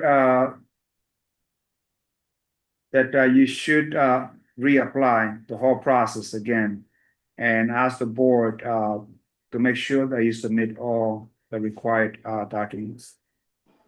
Okay, okay. I'm gonna make sure. Thank you so much for your time. So this application has been withdrawn. So we have to see you next month, actually September. Yeah. All right. Thank you so much. Yeah, have a good night. Agenda item now for new restaurant license. And we're going to have Arepa Group LLC DBA Wepa Arepa located at 24 Washington Avenue. Do we have a representative in place? Hi, good evening. This is Sandra Fong, President on the line. I'm representing Arepa Group LLC. The DBA name is Wepa Arepa. Welcome on board. So you're the representative, and the request is for a restaurant one license, correct? Actually, I submitted an amendment June 5th, like 5 days ago, with an amended 30-day notice as a tavern wine instead of as a restaurant. The reason why, because we actually introduced ourselves last year around October 8th of 2025. Originally, we requested to be a restaurant one before because there was a brand new construction, and it just many things happens during the months of last year, and the construction finally ended last month. So we weren't able to open. We had to change the plans with the architect, and having a little commercial kitchen was not possible. And we had to amend it as a prep area inside the bar. We're still making the same food menu, same arepas. This is gonna be a Venezuela cafe bar. So the menu is still the same. It's gonna be more focused like on the arepas, sandwiches, soups, and salads. And pretty much like the layout stays the same. It's just we accommodated somehow like more seats indoor. Last year we actually had like 6 chairs, and now we have 10 seats and 6 small tables indoor. And also we're keeping the same proposed hour operation we already proposed per the stipulation that I have from your office from last year. And just to recap what on the stipulation that we have last year, we only have recorded music. In the hours of operation that is going to be proposed is going to be from Monday through Friday, 9 to 9, and Saturday, Sunday, 11 to 9. And we're still having the 5 cameras. The occupancy is going to be around 15 people. And we only have like 3 employees that we're going to be hiring now, and hopefully opening any day this month. We're actually preparing to open and launch the cafe. And yeah, and that's it. And also another reason why I came back, because it already passed 9 months, and as per SLA law, we had to reach out to your office again to update whatever information that is needed, and also resubmit the 30-day notice. Excellent. So you stated everything. As far as like the class is concerned, the closing hours, they did submit a complete application. A very small place. But I'm going to allow the 33rd precinct to make the recommendation. Sergeant O'Reilly, what's the opinion of the 33rd precinct? Yeah, 33rd precinct has no objections. So no objection by 33rd precinct. Opening the floor now for committee members. Any questions? The hours are relatively like acceptable, posting at 9 o'clock on a daily basis. Let me see what type of music I'm gonna be playing. Just internet streaming music. No DJ. They will install a sound limiter. Have you installed a sound limiter, or are you going to install? We still need to buy it. So I instructed my client to buy the sound limiter to have it on site by the time he opens the cafe. Excellent. So Sandra, at least on my end, I don't know if any committee members will have any recommendations. I'm going to have two steps. One is that you post the good neighbor sign. You It's can also get very this from posted. our office. Yeah. So once you open, you can put this, and the idea is to mitigate any problems that might come. So you can rectify the problem right there and then, to prevent it to go any further. So we're going to request a good neighbor sign to be posted. Also, for you to submit a copy of proof of purchase of sound limiter, Okay. no later than the 18th of this month. Okay. Okay. So just send us a picture that you actually purchased the sound limiter, right? The receipt, right? I'm sorry, The receipt. no later by the. Then June 18th. I'm sorry. Yeah, June 18th, because they're gonna be closed on the 19th. So Yes, no June later than 18th, yeah. June 18th, just send us a picture of it. And it'll be okay. Now, if for any other reason you fail to not submit the purchase, the receipt, the proof of purchase. Okay. I'm going to ask the general board members to vote against it. So please make sure that you write that down, that you're going to send us that proof of purchase unlimited. Yeah, All I can right. get it on the weekend and send you the receipt. Also, Excellent. last year I posted the good neighbor sign. Maybe that was the outdated poster that I had last year. Yeah. Did you We update a have new a model? brand new design. It was like, I think, Kathy and someone, I don't think. Sound natives design. So it's Yeah, an because amazing we have it sign. on the entrance door. We actually had the copy from last year. It was still there on the glass because we had the public notice on the entrance door, and we had the good neighbor sign on the storefront. Excellent. So we had like the copy from last year. Excellent. So with two steps in place, let's go to a vote. Hector, how do you vote? Come back to Hector. Melissa, Yes. Kathy, Yes. Tracy, Yes. Lisette. Yes.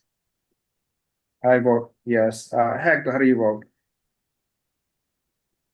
Hector, how do you vote? Going once, twice? Yes. All right. So, Sandra, this application passes. Congratulations. We hope that you do well in your business. You have a good night. Thank you so much. Very well. Let's proceed to the next agenda item, which is Inwood Crepes. How do you pronounce that word? It's in French, I think. Inc., which is 1577 St. Nicholas Avenue. Do we have a representative? Do we have a representative for agenda item number 14? Okay, let's ask again. Do we have anyone present from Inwood Crepes? ¿Cuál es el Inc.? proceso yo? Digo, ¿Cuál? Es el mío. Oh, el de Crepe. Ok, sí. Okay. Ok. ¿Tú prefieres español? Yo soy el representante. Ok. ¿Pero prefieres comunicar en español? Ok. All right, so we need his name and affiliation. His name is. ¿Cómo se llama usted y cuál es su relación con el negocio? Yo me llamo Antonio Sierra y soy asociado en el negocio y porque el asociado en el negocio. Aunque no le escuché muy bien. Usted se puede sentar aquí al lado de ella, quizá, o echarse un poco más adelante. José Antonio Sierra, ajá. Asociado al negocio. Okay, and he's an affiliate with the business. Very well. Welcome on board. So the applicant did submit a complete application with the floor plan, copy of the menu. The intended hours of operation are going to be 2 p.m. to 11 p.m. on a daily basis. The establishment is going to have no music. So I think they're going to have no music. Okay. Básicamente la aplicación suya está completa, el horario es para confirmar de 2 hasta las 11 de la noche todos los días y no va a tener música ni. Sí. ¿Van a tener? No, música pasiva. ¿Vas a usar la bocinita? Bocina. Okay, so we'll have, ambient music, I guess? Yes. Excellent.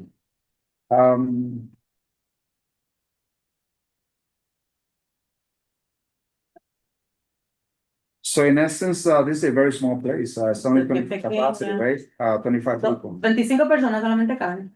25 a 30 personas. 25 a 30 me parece. Okay. And, the question that I have is if they have had like any experience handling alcohol. Okay, ¿y han tenido experiencia con alcohol a la venta?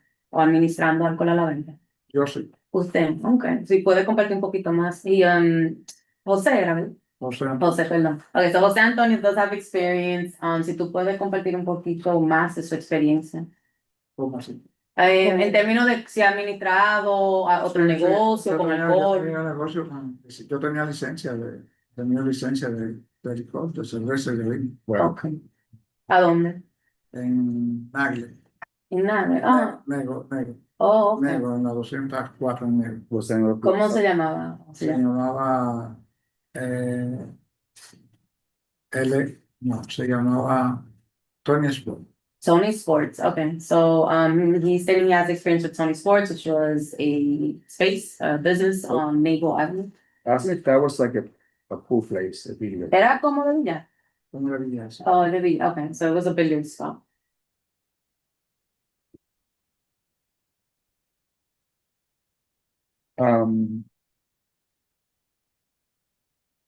Please asking like if we had like any experience, what he learned from that sport bar, because I know that that particular place had issues. Okay. Si usted puede compartir un poquito más de su rol, su experiencia cuando era el billar, en términos de administrar la venta, si tenía, porque ese local de lo que se acuerdan tenía una historia de incidente negativa en ese local.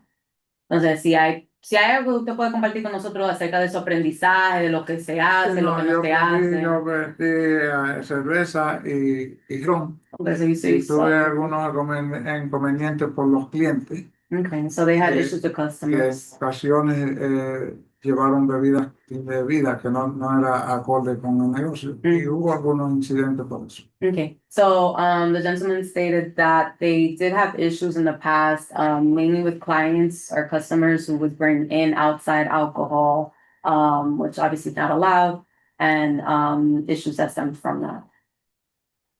Who's going to handle the alcohol? And they're going to be trained. Okay. ¿Quién va a administrar y manejar lo que ya es el alcohol aquí en el CREPE? ¿Y cuál sería el entrenamiento ya para la persona que van a servir alcohol? Hasta ahora va a estar Mil Sierra. Y yo también voy a estar ahí ayudando. Okay, so ustedes son dos. Sí. Okay. So he named the person and that he'll be there helping the other individual. All right. So the place is going to close a little bit early, 11. Do you guys see a need for them to have like soundproof and all that? This is 11, right? What's the address again? It's 50 cents. While you check that, I would I would like to get the opinion of the 33rd precinct. 34. Actually 34. Sergeant Voloski, what's the opinion of 34 on this establishment, which is located at 1577 St. Nicholas Avenue, which is very close to 189th Street? No objections from the 3-4 precinct. El precinto 34 no tiene una opinión. No. That place, that area has a lot of people drinking outside.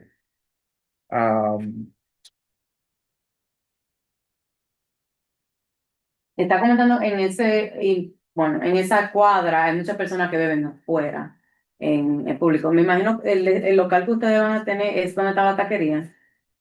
Okay. So in my way, it would just be the Grenada sign. I don't know if you want to consider something else. The sound limiter or soundproofing somehow.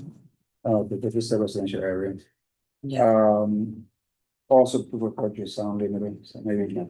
So le van a recomendar a instalar, yo no sé cómo se llama, pero básicamente la oficina le puede ayudar, que es para limitar el sonido, como por ejemplo ya tiene un edificio. Insulaciones. ¿Perdón? Insulación. No es una insulación, es como algo que se le agrega a la bocina para que no suba la música más de lo que debería, porque como usted está debajo de un edificio y así el sonido no Aunque transmite. el local de nosotros no tiene arriba el edificio nada.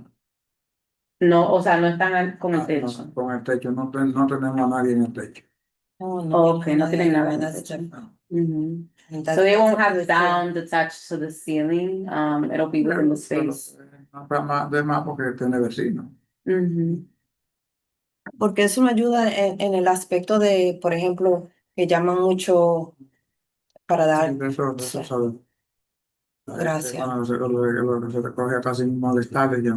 Ajá, entonces Sí, es yo algo que puedo entender. lo venden en Amazon, lo venden en B&H, en muchas cualquier tienda de esa, So de. they should submit this by not later than Thursday, Okay. June 18th. Entonces le van a recomendar eso y entonces lo que tiene que ser nosotros, la junta completa vota al final del mes. Entonces ya para el 18 tiene que someter un recibo a la oficina. Puede traer una copia, puede mandarla por email, la copia del recibo, simplemente documentando que usted compró esa pieza. La pieza para controlar la música. Sí, déjame ver. Y entonces la otra pieza sería poner en la ventana o en la puerta donde sea visible.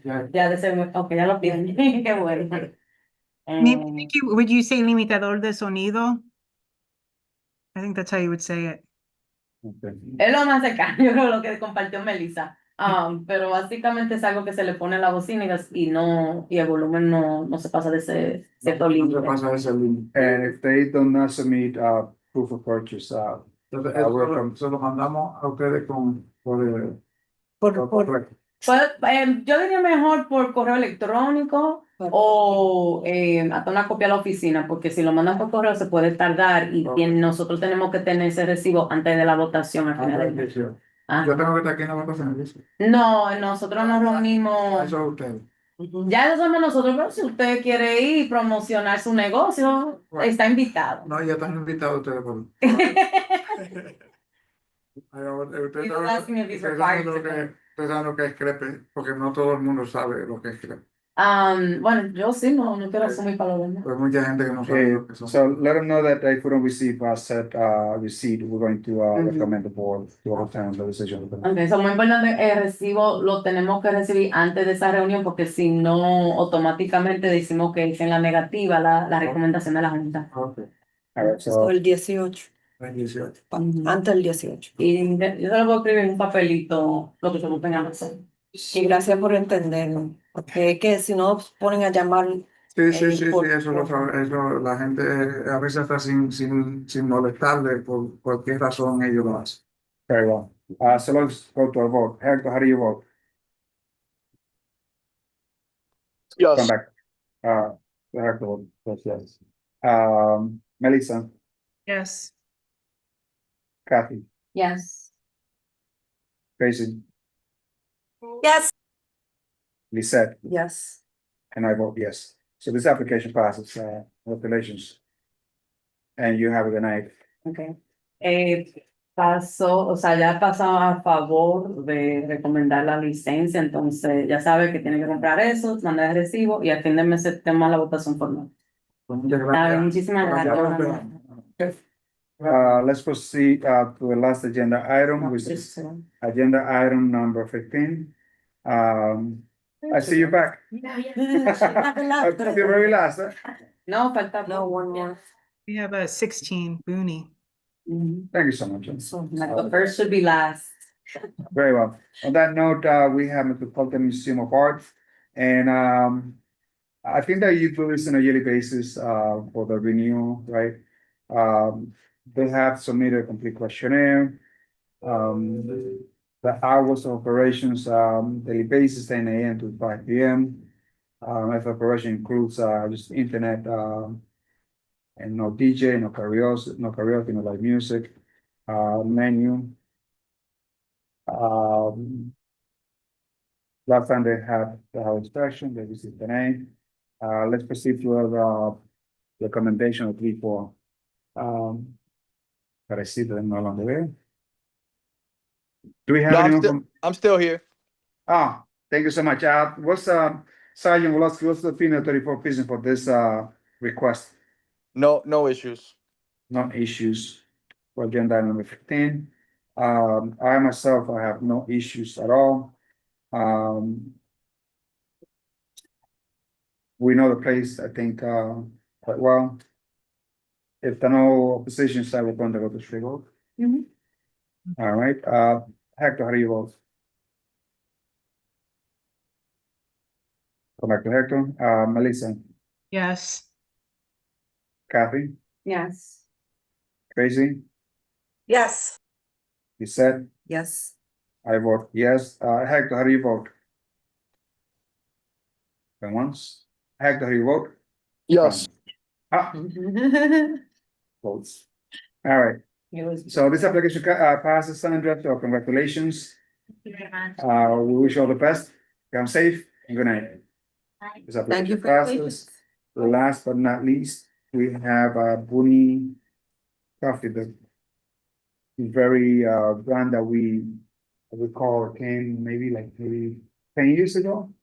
14. 14. Yeah, I still think I'm young. Welcome aboard. So you wanna do the dining house sidewalk cafe? Is that what you wanna do? Yeah, sidewalk. All right. So this is up through DOT. They completed the questionnaire. So the question that I have is for the outside. We usually ask all of the applicants that they follow the Jackson rule, which is Sunday through Thursday until 10 p.m. The outside, only the outside, and then Friday and Saturdays until 12 a.m. Yeah, you're not. They close at 5. They close early. And so, at what time do you close it? I mean, the cafe closes at 4:30, so we usually like late open if we have private event and stuff like that. But the cafe doesn't stay local. Like, our beer and license for beers, we don't really open for that purpose. We use it just for we have like private events and stuff like that. We don't really do like any alcohol liquor just to open and sell that purpose. Yeah. So for convenient purpose, we have that licensing. So should we still be consistent? Just never know, maybe they open like one time. Oh, no, I mean, I think even if it's not applicable, we just leave. Like, it's everybody, I think, would be until 10 or whatever. Right, all right. The Jackson goes. So you stay open until what time you want. But usually not later on Sunday through Thursday until 10 p.m. Thank you. And then on Fridays and Saturday till 12 p.m. Right, thank you. All right. I have Yes, a quick, for the minutes, I just want to clarify your name. My name is Elias Wu. I'm the co-founder of Pony Coffee. Okay. Thank you so much, Alice. Thank you. All right, so no steps, let's proceed to a vote. Hector, how do you vote? Yes. Hector votes yes. Melissa, Yes. Kathy, Yes. Tracy, Yes. he said, Yes. I vote yes. So congratulations, Thank you very I much. hope you do well as you have, and thank you for the support to the community. Thank you for.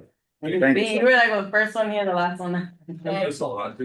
I like to, attend contact whenever I get a chance. Thank you so much. Thank you guys. all right. Thank you. Have Alright. a good night. Well, committee members, thank you so much. Hector, thanks again for hosting the meeting, presiding over the meeting last month. Thank you so much. Thank you, committee members, for your patience and your understanding. Go next. Let's go next. Thank you, guys. You have a good Good night. night. Motion. Motion. Motion, second, all the things, get her done. 8:55. You have a good night. 8:55.